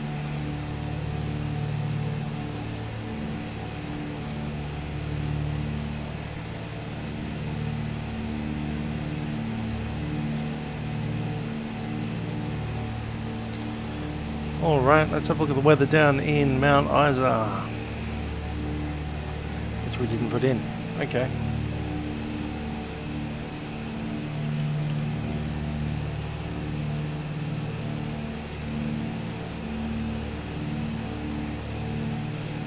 Take enough food for like a few days. Meta 180 at 8 knots, no cloud, 30 degrees Celsius like everything else up here. My golly, that's hot. QH 1010, we do need to adjust that.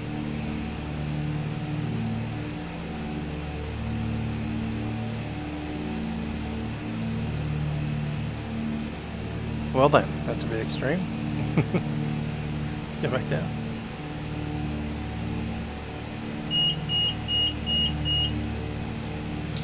Probably time to start down anyway. Let's do it. Traffic Century Mine, Hotel Kilo India is a Beechcraft Duchess on descent out of 6,500. We're to the north of the field, and it'll be inbound Century Mine. Estimate traffic time 5.5. Century Mine traffic. Need a few little extras from the Ursa.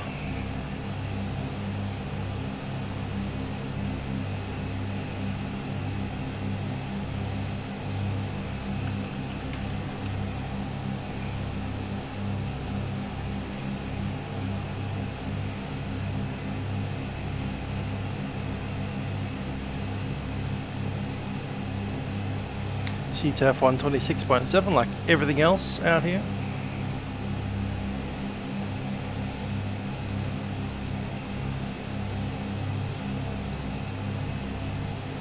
Yeah, I'll have the long range tanks on for the retail. It'd be nice to see them.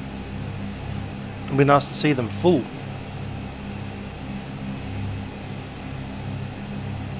Okay, it's runway 32 here, which we'll be using coming in from the north, so we can probably pop straight over the field and into the downwind.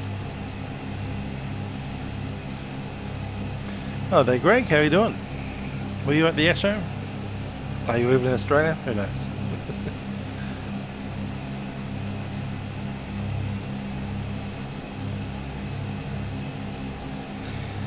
Good old TBL. You need some extra, you know, feet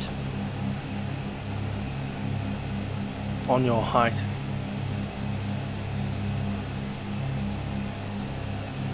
It's only a 172, isn't it? Let's have a look at it. VH-TBL.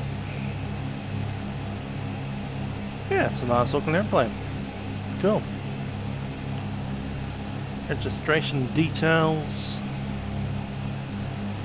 Cessna 172N for November. I've actually flown one of them before. In fact, I did my first solo in a 172N.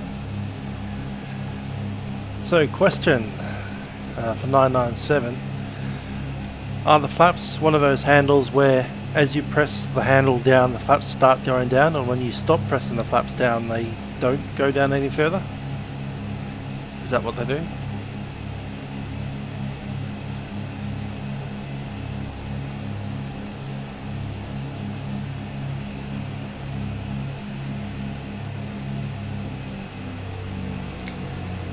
Manifold pressure 15.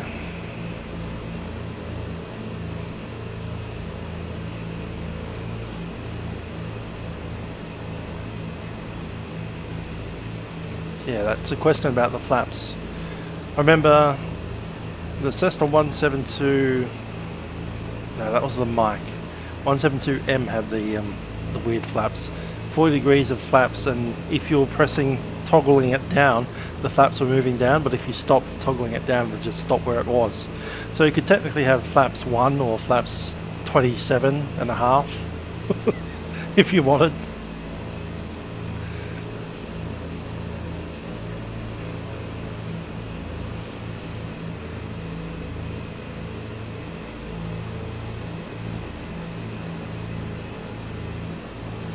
Almost like a mad dog.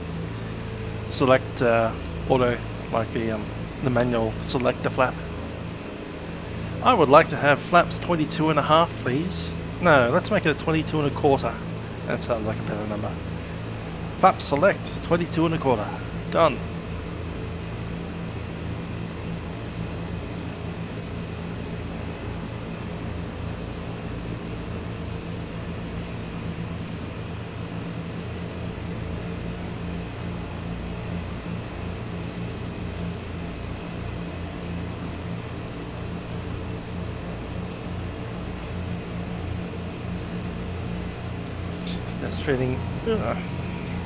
Feeding in a little bit of mixture.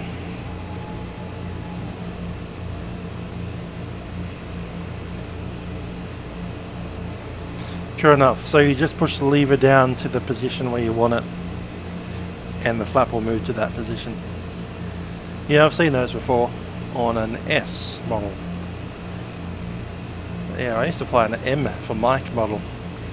That was my first solo plane, Mike Hotel Golf, MHG, up there at Bankstown. I believe the aeroplane's been scrapped now. That's sad to see.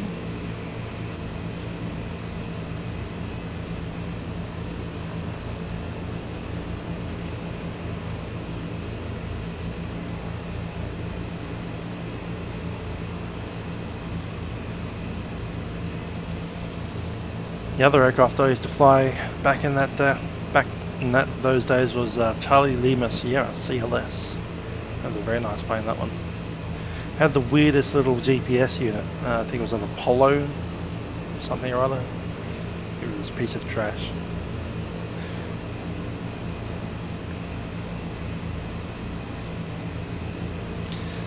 Luckily we didn't have to worry about using the GPS unit on that one.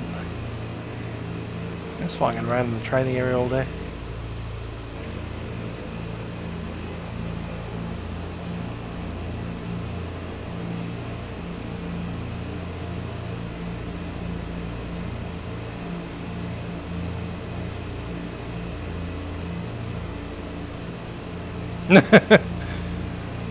Flaps moving up on their own accord is never a good idea.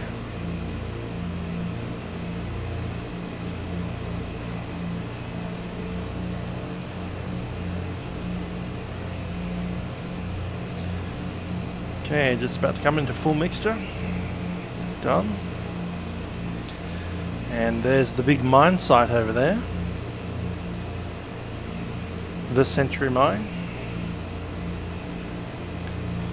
What is Century Mine? What do they mine here?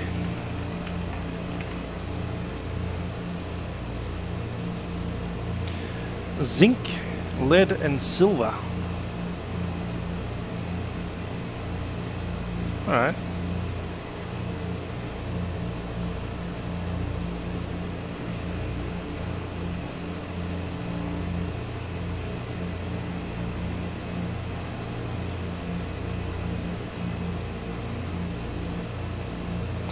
Field just off to our left there.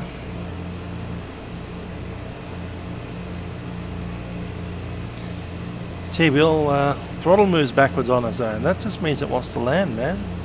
Doesn't like being in the air.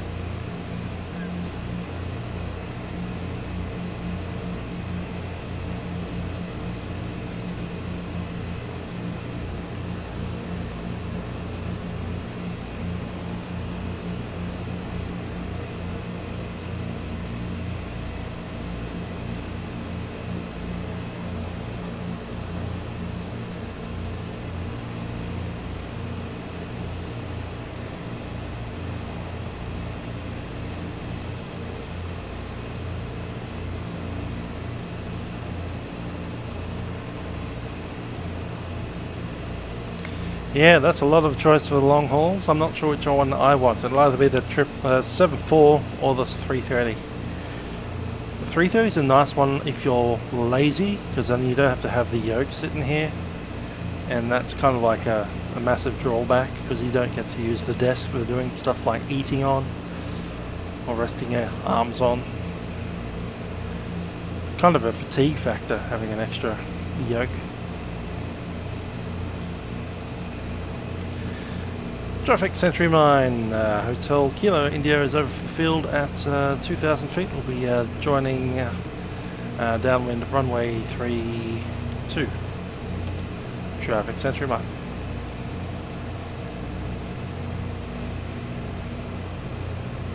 Do I not have the Century Mine package set? Damn.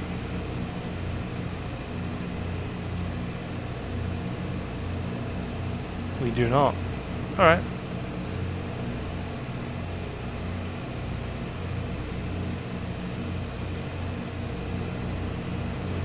Well, that Century Mine will continue on without landing there.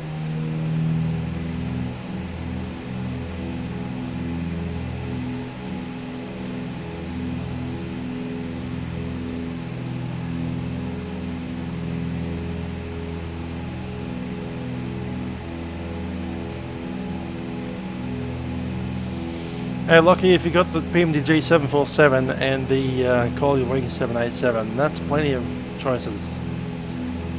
Especially if they take, you know, Amsterdam or even Frankfurt. Frankfurt or Amsterdam, then 747 is what you got.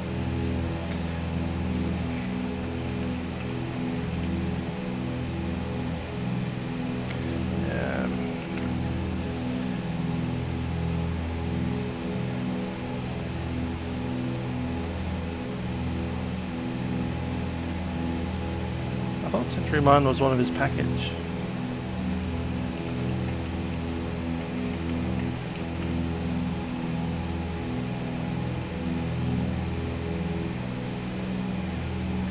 Nope, it was a standalone.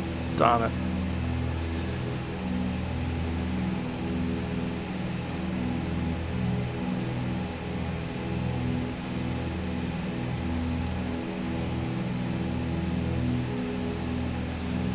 served me right for coming out here half-cocked.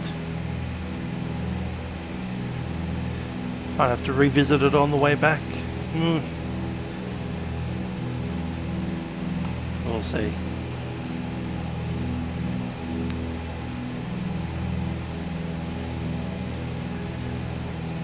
Sorry about that, Fluky. Just realised I hadn't installed Sentry Mine at all. How about that?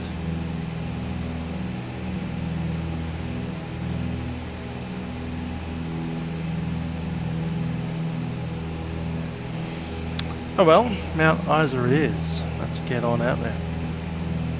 117 miles to go.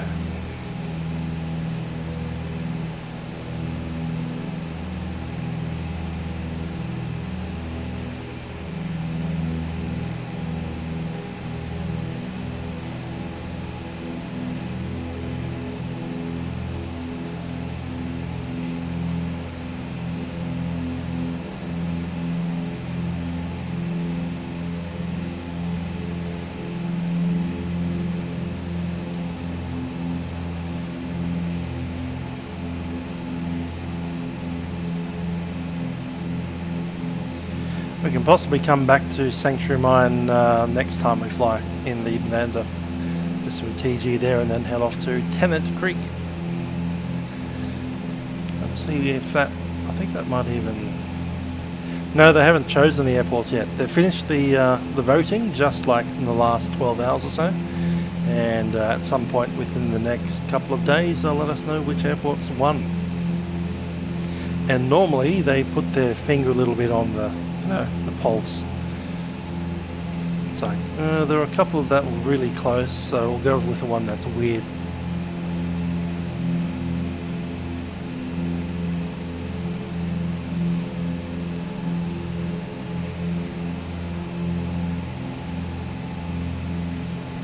Yeah, Dublin's a good choice actually. I like Dublin's. Close, very close to the nat track, so you really need to be on the ball. You essentially need to get airborne, and before you reach top of climb you need to have your clearance for the crossing. So knowing how to do a flight plan estimate without the help of the FMS, unless you've got a really good FMS like the PMDGs, might be of use.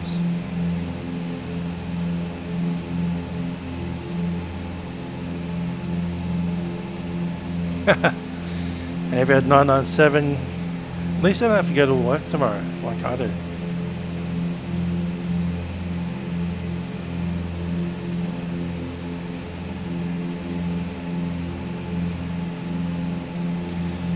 I'll head up to 6005 again. Seems to be the sweet spot for this aeroplane.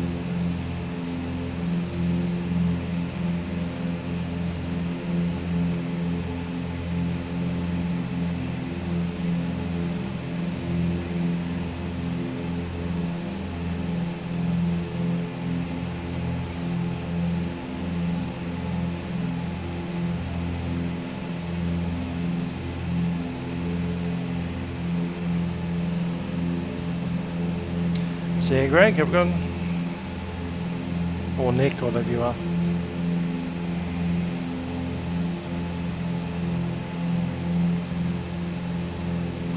Dodgeball off tomorrow and working on the Tuesday, very nice. I'm meeting up with someone on Tuesday. That'll be alright.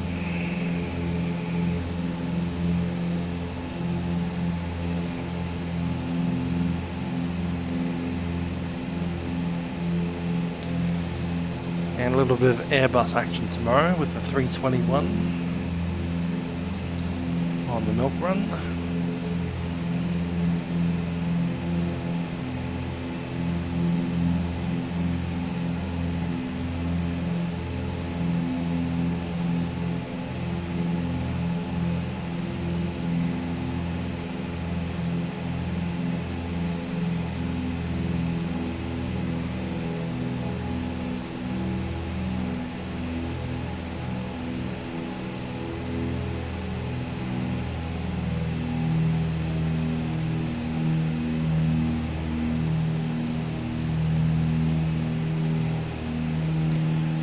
Trimming this airplane out by hand a little bit.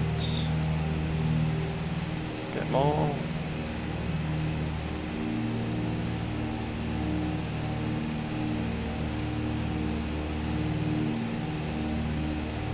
Yeah, BF-109 is a fighter. Just because it's got a propeller doesn't mean it's going to be a low altitude. Whatever.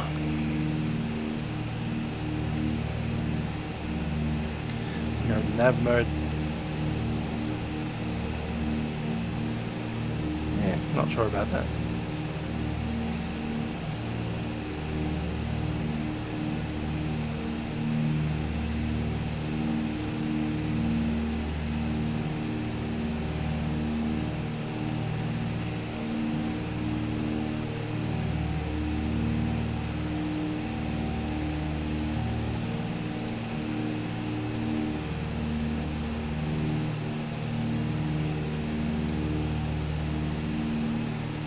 Yeah, I'll probably do that once I find out what they are.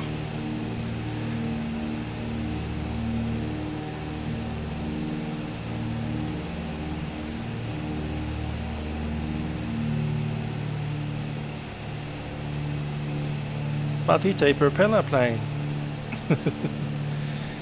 Yes, it was a propeller plane with a massive turbocharger on it.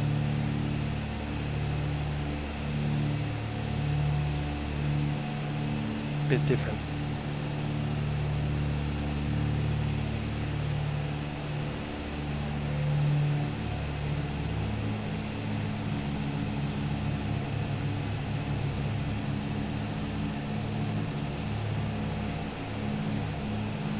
That sound when your engines get out of sync, that is, you know, annoying.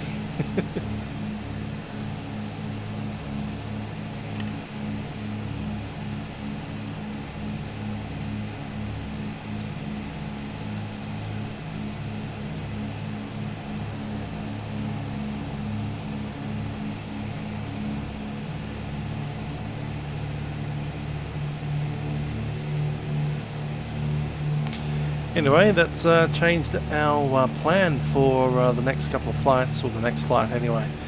Instead of visiting Century Mine on the way south, we're actually going to have to come back up and come out through that way. I'll just check how that fits with the program. If it fits with the program, I'm sure it doesn't. That's going to have to happen that way now. So what we're going to do here is drop that from here, stick it into there.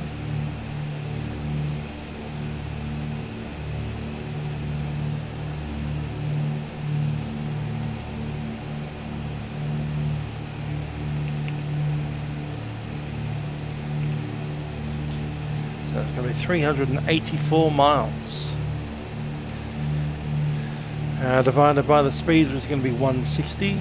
No, 165 really. 2.5 hours almost. Alright. It's not too bad really, when you think about it.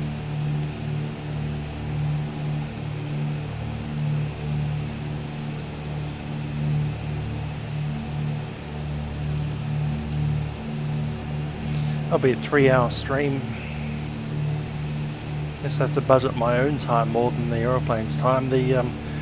The VTOL Bonanza can fly for about 4 hours quite happily, especially with its extended range tanks, which we'll be taking. So it'll be good, good little test of endurance really. Has a kind of odd way that the fuel is balanced. You start with the inner tanks until you get halfway through them, and then you dump the extended range tanks into the inner tanks, which fills them up, and then you empty them. So it'll be interesting to see that actually work out.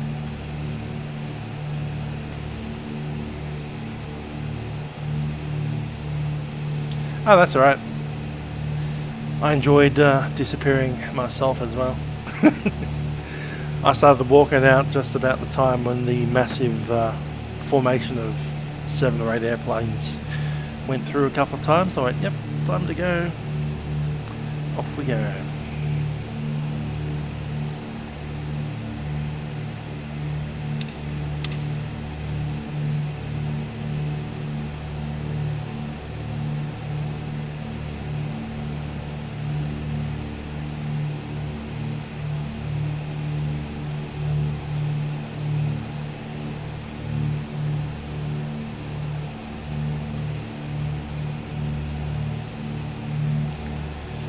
Cool, Mount Isa, the big mining town. They have NBN here, fibre to the premise as well as the node. I just happen to know that because of the contractors we have up here.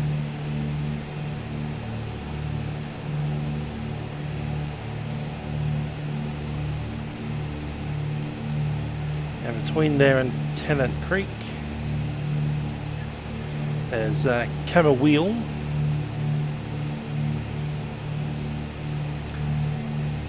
and not much else. Davenport Ranges National Park,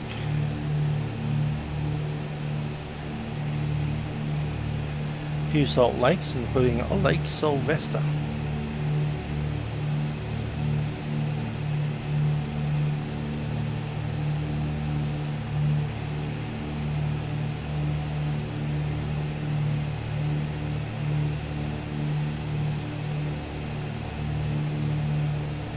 What did work above 12,000 feet? Because if you don't have a supercharger, you can't actually use a carburetor because it doesn't get enough oxygen above, you know, about 20,000 feet.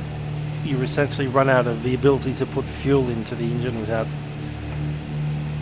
having it get flooded, because you need the oxygen to burn it. So the supercharger is usually essentially oxygen being pumped into the engine manifold under pressure. Not oxygen, but you know, air being pressurized.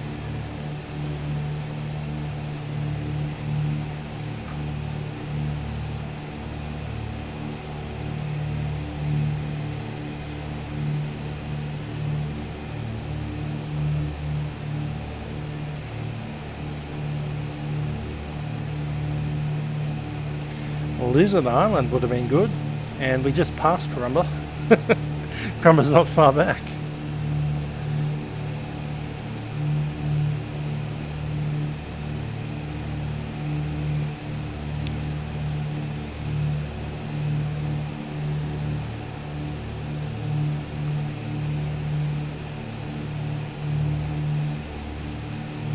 In fact, I was hoping Currumbah Airport would be ready for, for this leg, but no such luck. We went to Normanton instead. I actually had Currumbah tagged for a while as a possible option.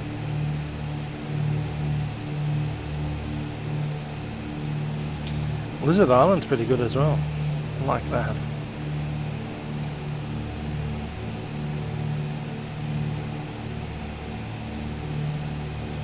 We went to Pompararu. Up there.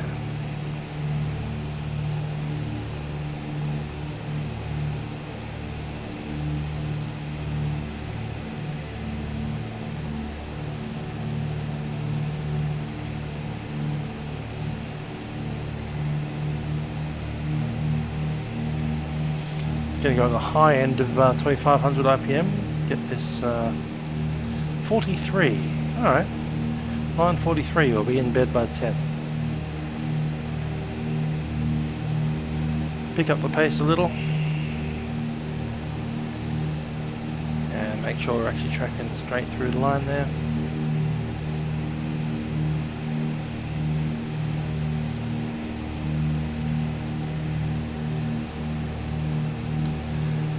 So Mount Isa, what is our weather doing? Wind 1808, okay.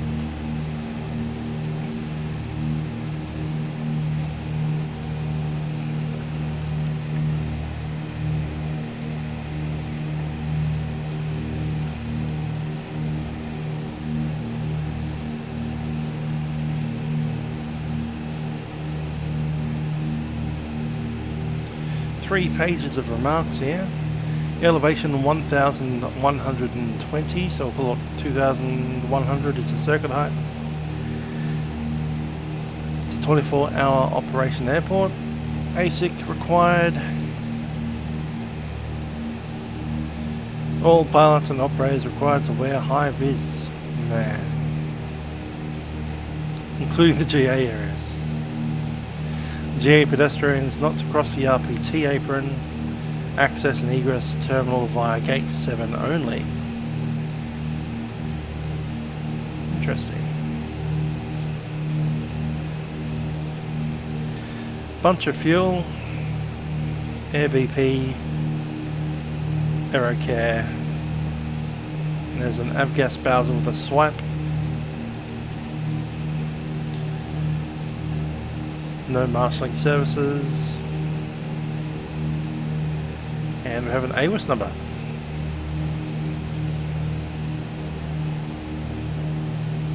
Let's pick that up.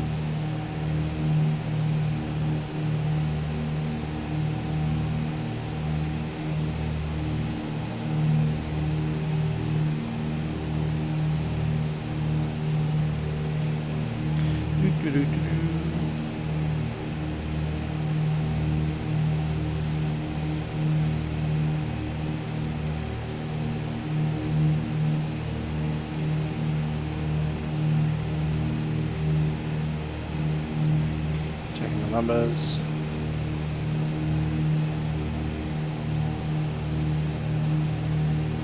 Cool. Needed weather information service. Mount Isa Airport. Time 1013 Zulu.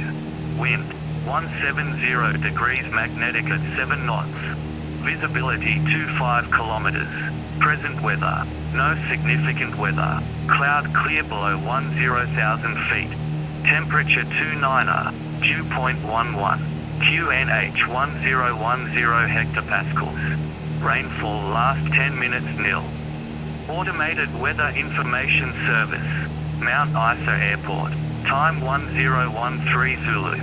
Wind 170 degrees magnetic at 7 knots. Visibility 25 kilometers. Present weather. No significant weather. Cloud clear below 10,000 feet. Temperature 29er. Dew point 11.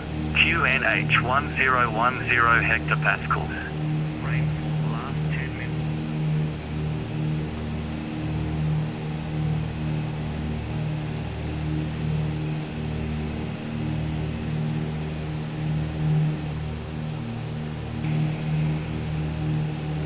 Melbourne doesn't actually have an ATIS phone number. It's one of the few airports in Australia that don't have one. If they were to get one, it would be listed in the IRSA like everywhere else. But yeah, we don't actually have one at Melbourne. Sad face.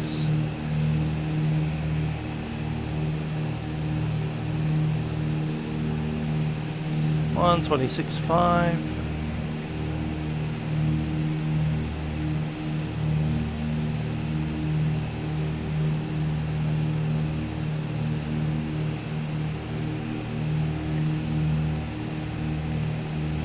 Already showing up, Mount Isa Multicom.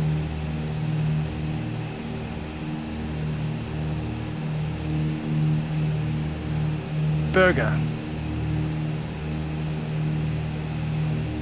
Burger that.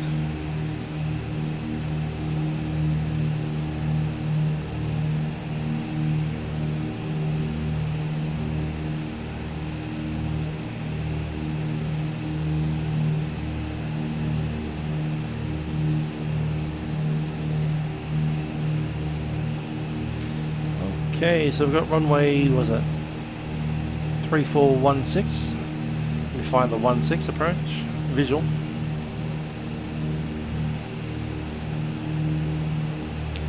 We could go straight in based on that heading.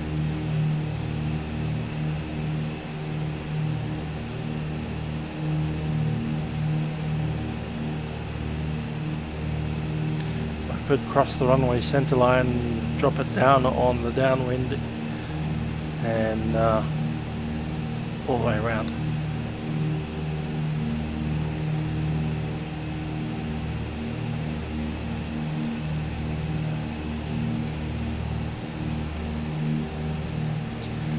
Let's see what this thing says. Procedures for the approach include visual 16 set.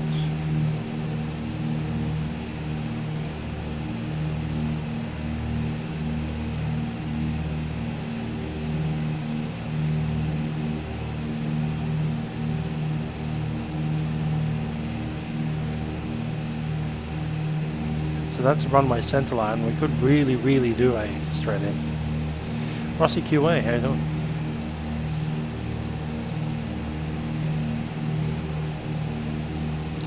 And dodgeball on the top of the descent.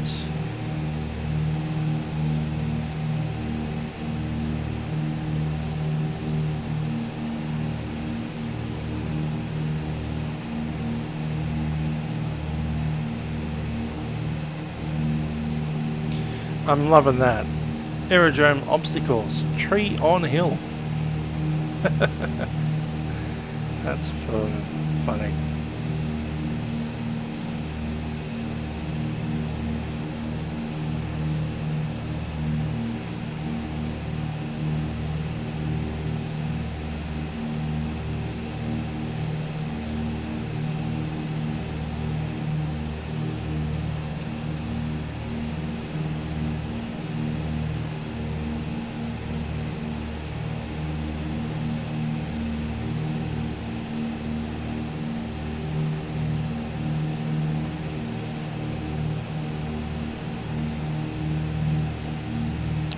These are interesting. From the runway holding point, aircraft at threshold runway 16 may not be visible to each other. Right hand circles on runway 34. Blasting, as in like explosions, conducted at various sites within 6 nautical miles radius of Mount Aerodrome and Azaroga. Surface to 2500. Wildlife hazard exists. Bird activity, whistling kite and magpies and kestrels.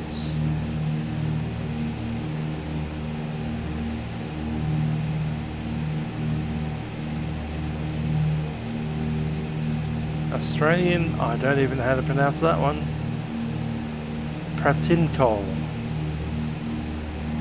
The heck is that?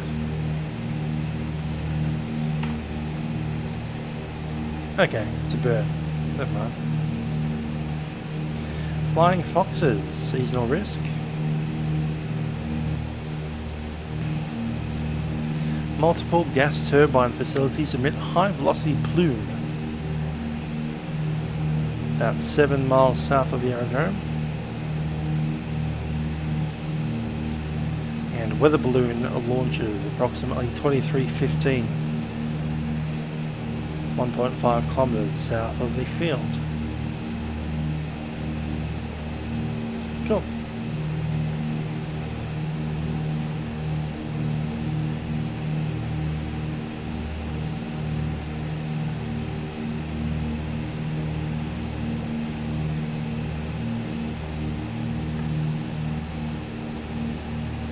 Will the magpies swoop the plane? Quite likely, quite likely. They are kind of fearless, crazy nutbags, aren't they? They swoop everything else.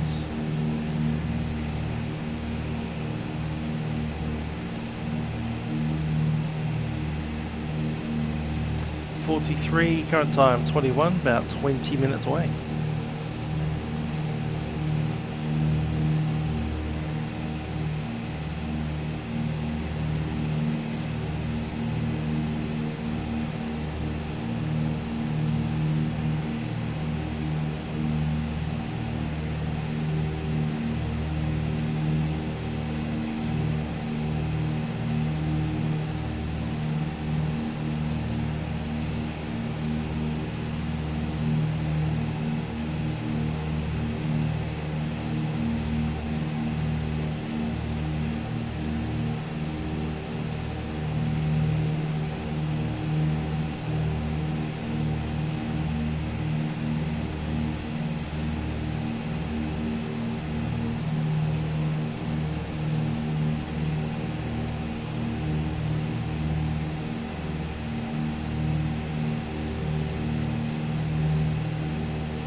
50 miles out.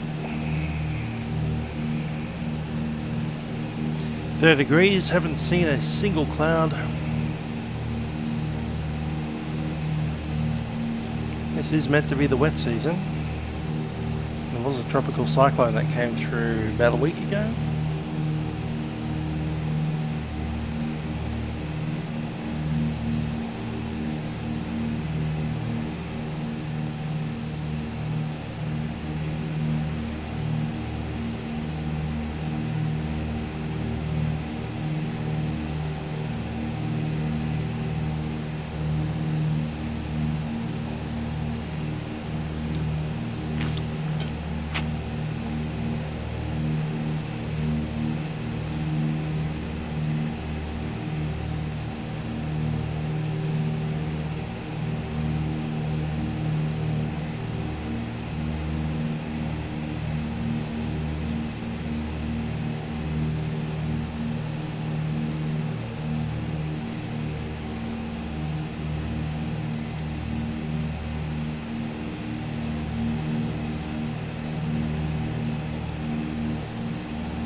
Temperature is up here about 20, maybe 21.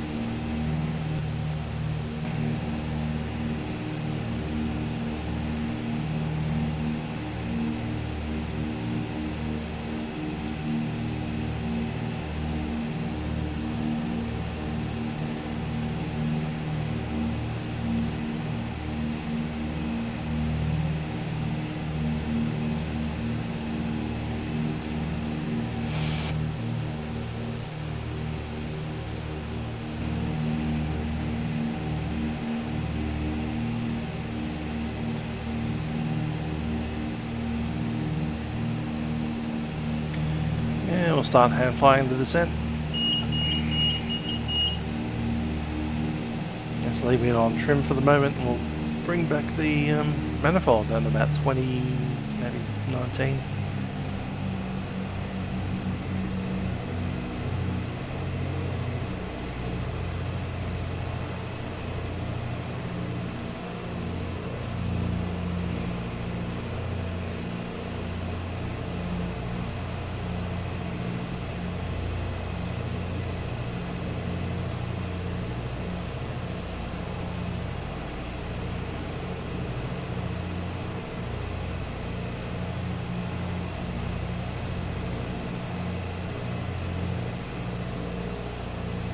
$20 degrees is on the upper edge of comfortable for me down here in Melbourne.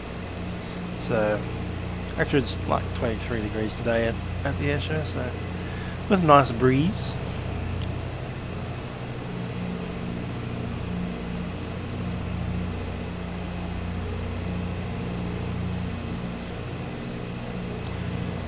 I'm not sure if they model a tap, but I did see this thing here. Emergency gear extension handle in a pocket. And if you click on the door, it opens the door. Great. So that's what we need.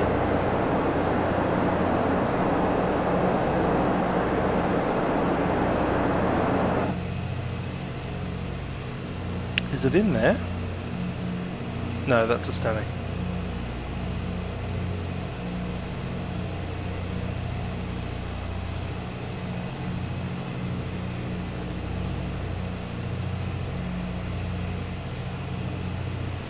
Is it back in here somewhere?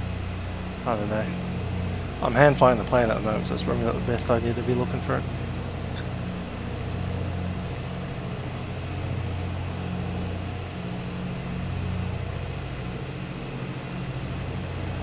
Is it right under that? Uh-oh. It is. There you go, Dave. Look at this thing. Yes. And it's got a click point there that I'm not going to touch because that's going to deploy a landing gear, won't it? Emergency gear extension access door. There you go.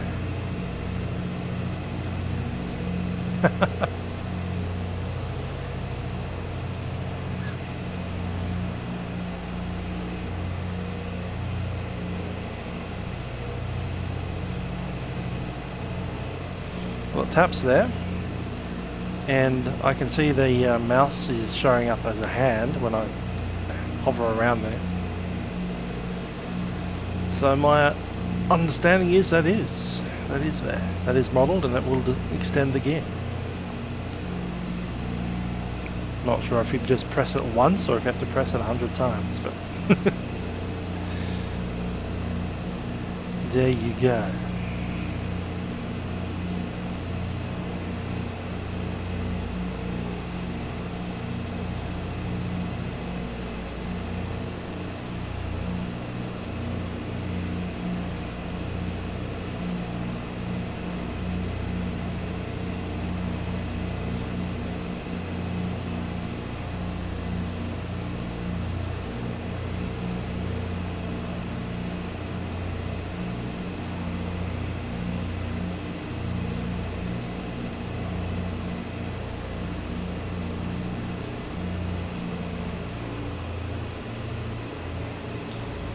Dropping it down to 15 manifolds. How far out are we? 30 miles? We can stay up here. Traffic Malaysia, Hotel Kilo India is a Beechcraft Duchess at 3,500, 30 miles to the north of Mount Isa. Estimating circuit time 44. Traffic Malaysia.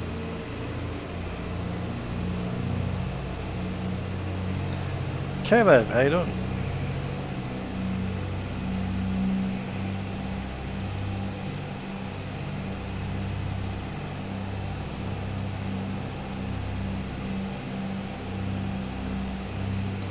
That would be Mount Hotham, wouldn't it?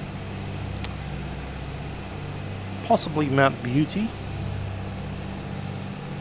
If you're staying in Victoria, I don't know much apart from those two. There's two places near Cooma. Cooma and I can't remember the other name. Something Flat.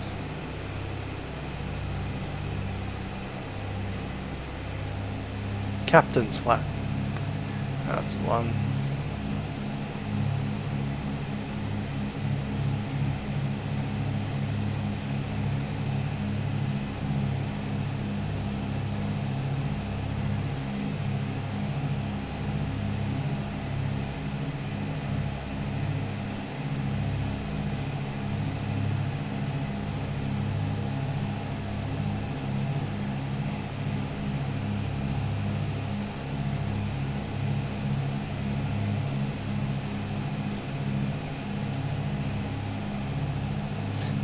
Dinner plane? Yeah, good idea.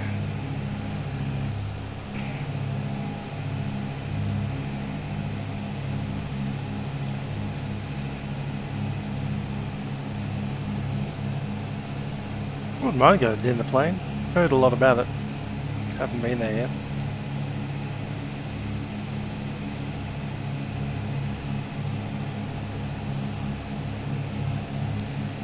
And 28 miles. Probably descend again.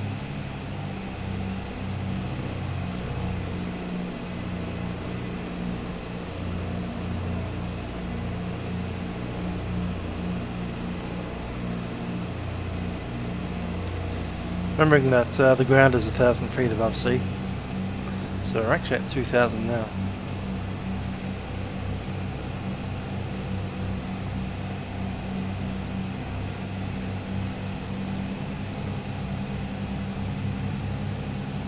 .35 seemed about right.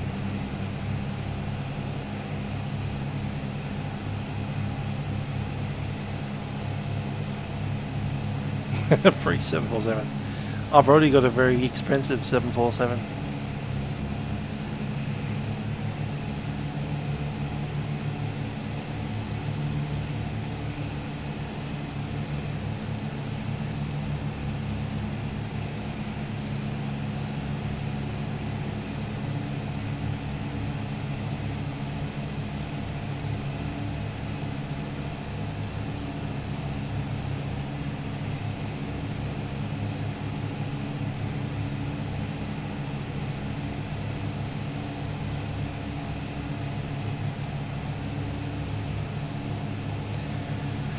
So I guess we could stay on the dead side of the field, do the full length back around into the full circuit.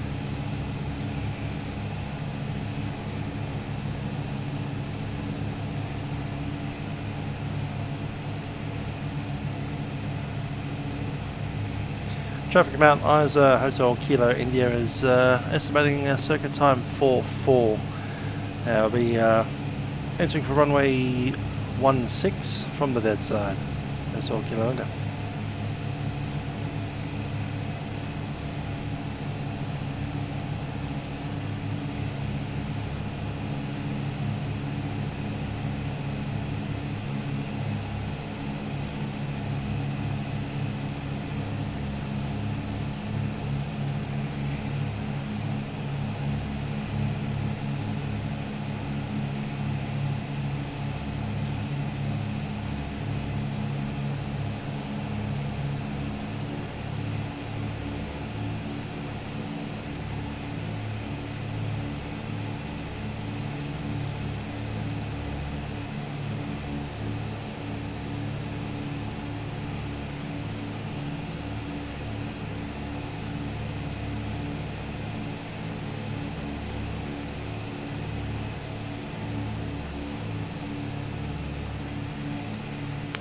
There's 30 degrees.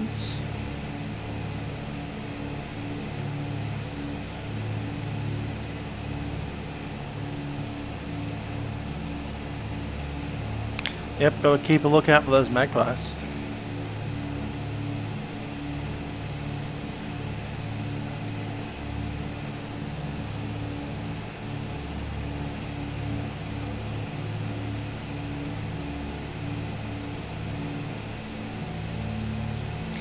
Circuit pattern is a left pattern on runway 16 and right pattern on runway 34.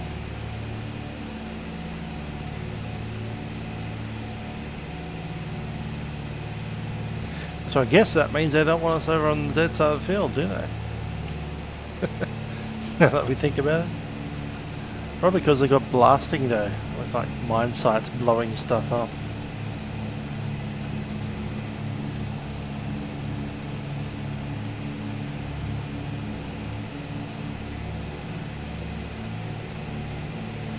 I can push in for a straight in approach, that'll work. Don't like it in the GA, but whatever.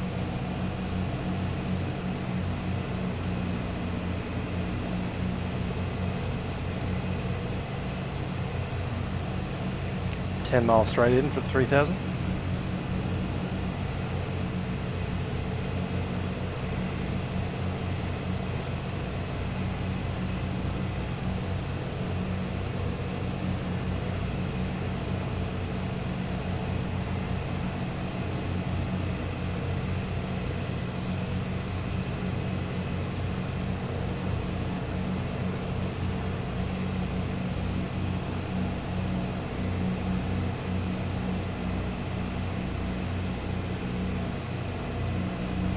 Okay, mixture is fully rich, going full on the props.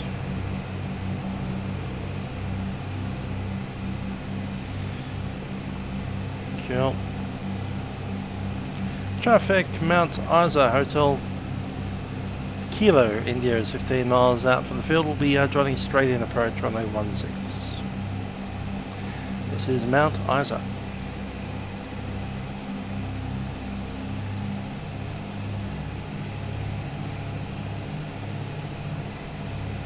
Copper, zinc, lead and silver come from Mount Isa.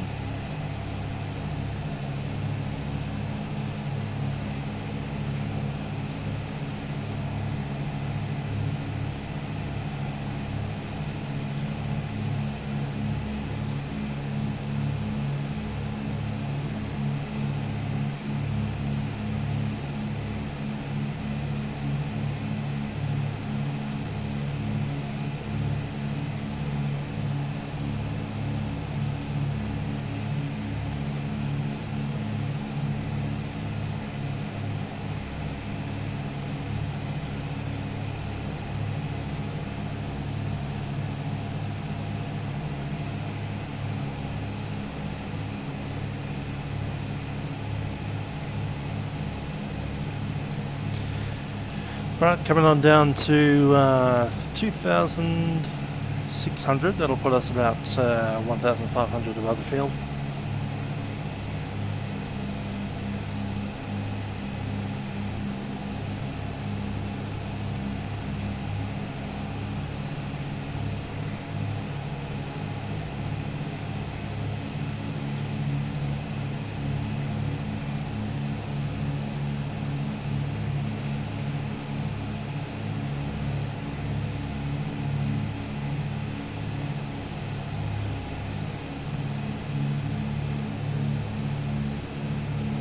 Entire place is Mount Isa.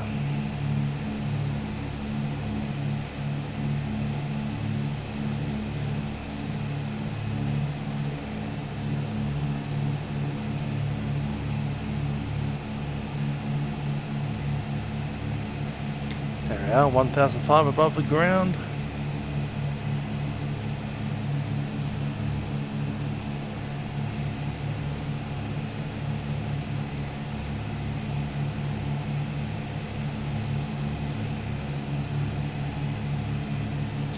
Traffic Mount Isa. Hotel Kilo India is 10 miles to the north of the field, runway 16 straight in approach. And estimated landing time 4:05. Traffic Mount Isa.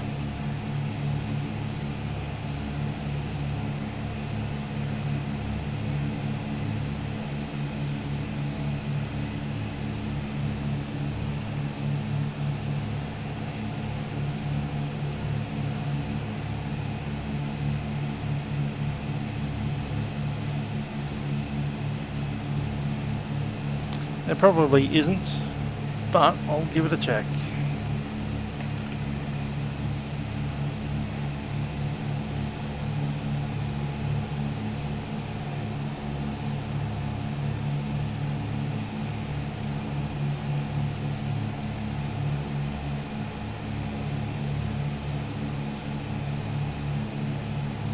Wiki suggests no. Wiki suggests that the entire town is called Mount Isa as a whole.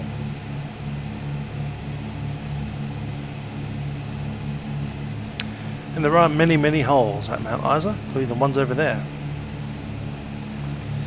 And we're pretty much on Australian file.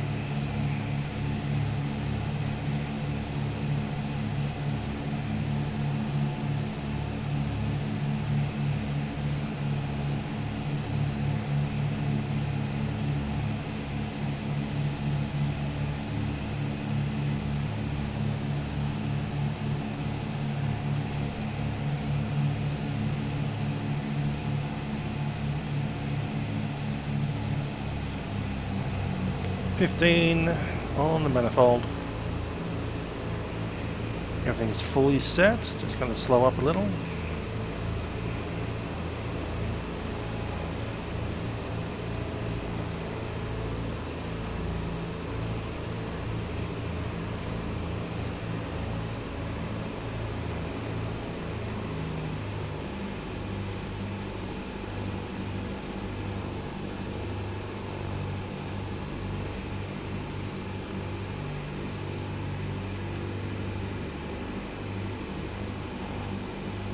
Another couple of knots with the gear. There it is, letting it down.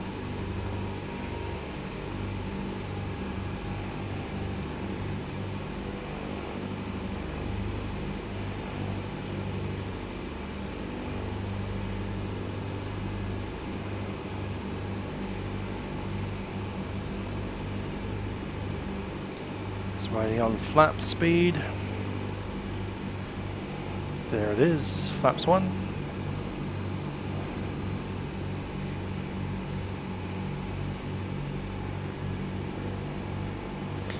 And I'll go to the full flaps.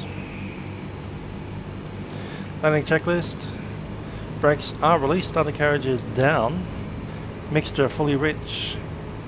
Props fully forward. Fuel pumps on. Landing lights on. Instruments and seats and houses are secure.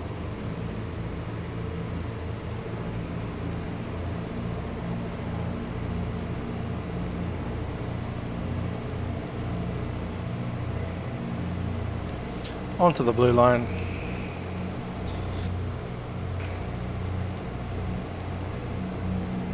Now 20 manifold. Yeah. 500.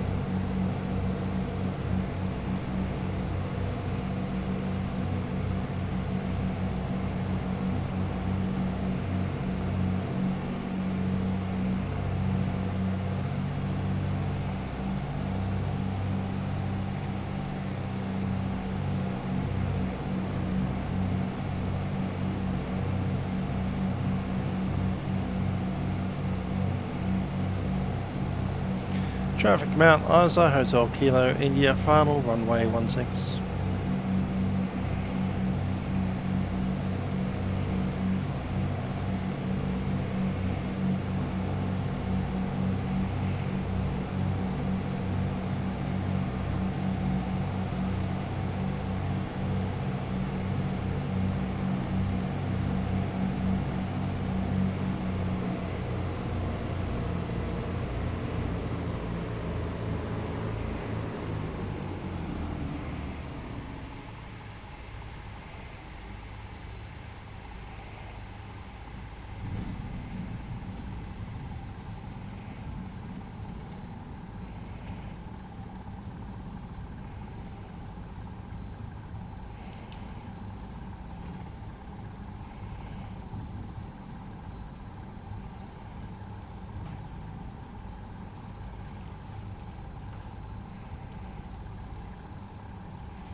$181 for you betters.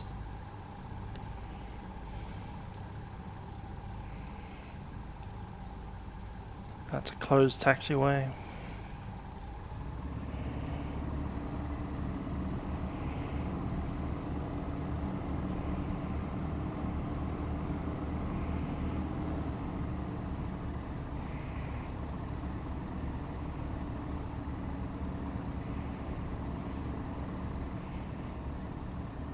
Probably should have gone one further. That's coming up. Traffic Mount Isa, Hotel Kilo India, vacated runway 16.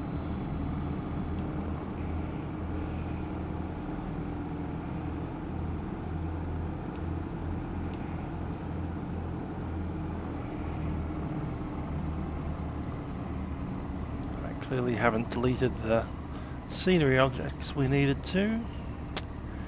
That's a problem.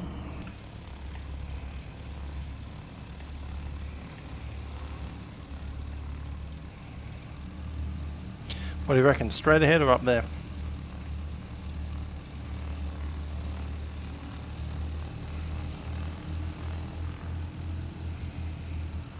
I think it's up there.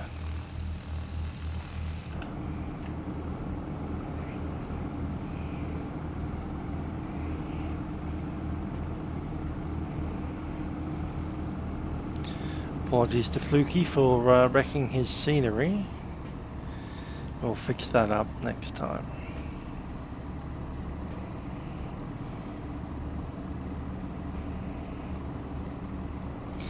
I didn't think to delete these objects again because I'd done it before, so I have to do it a second time now. Second, 57th, who knows.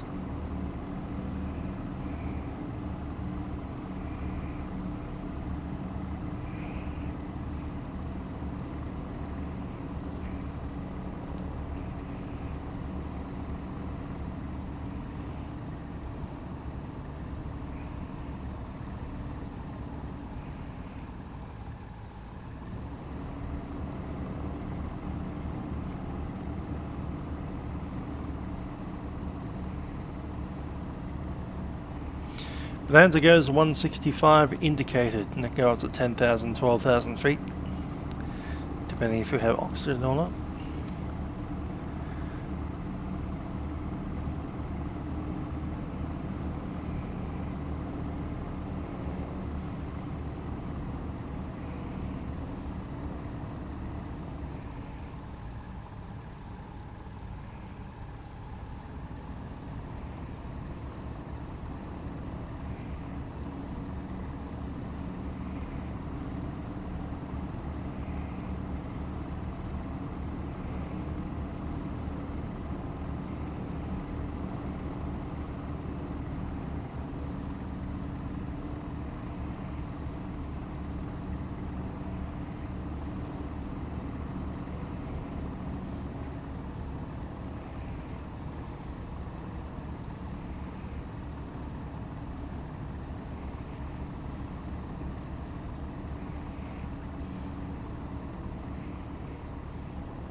the last spot. We'll spin it around the right way.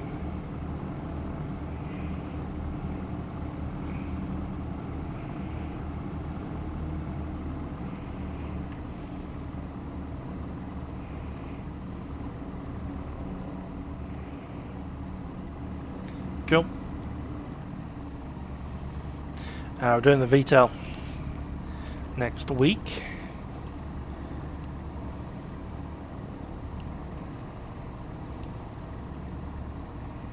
Yeah, in Australia it has to be 10,000 feet, otherwise you're on O2. Alrighty, we'll shut this thing down.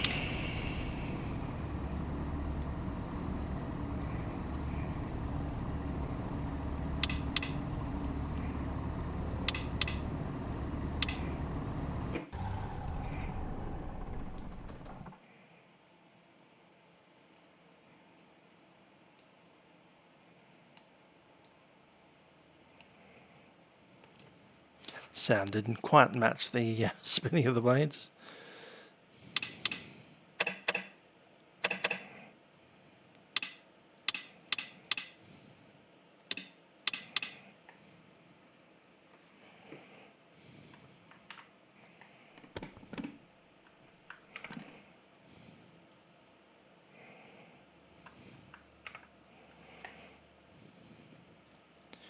Cool.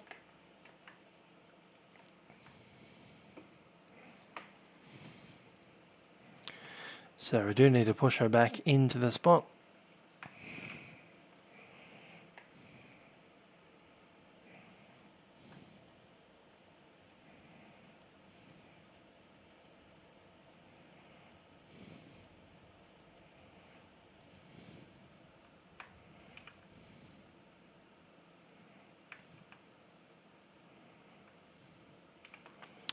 There we go.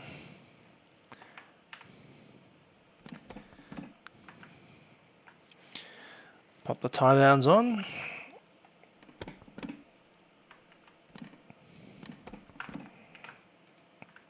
Yeah. And there we are. Hotel Kilo, India.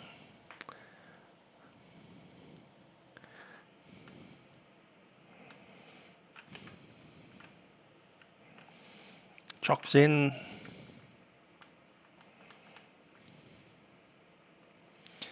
And we'll let that aircraft be taken back down to Adelaide,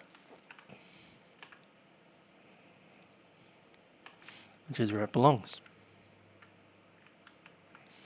FTA, Flight Training Adelaide. Cool, so I hope you've enjoyed that. Next time we do fly the GA tour, it'll be the VTEL, the Bonanza, and we'll have our scenery installed properly instead of having random aeroplanes stuck in fences and stuff. Anyway, I've been a musical aviator. That has been a flight from Normanton through, where did we go? Doomagee, down to Mount Isa.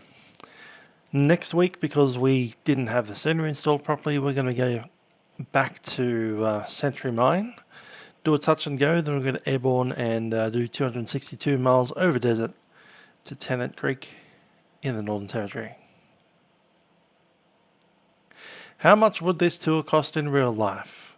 Let's just say I bought a house instead. Hundreds of thousands of dollars, if not million. But yeah, lots and lots and lots of money. Step 1, purchase an aircraft, unless you're wanting to rent it for even more money than that.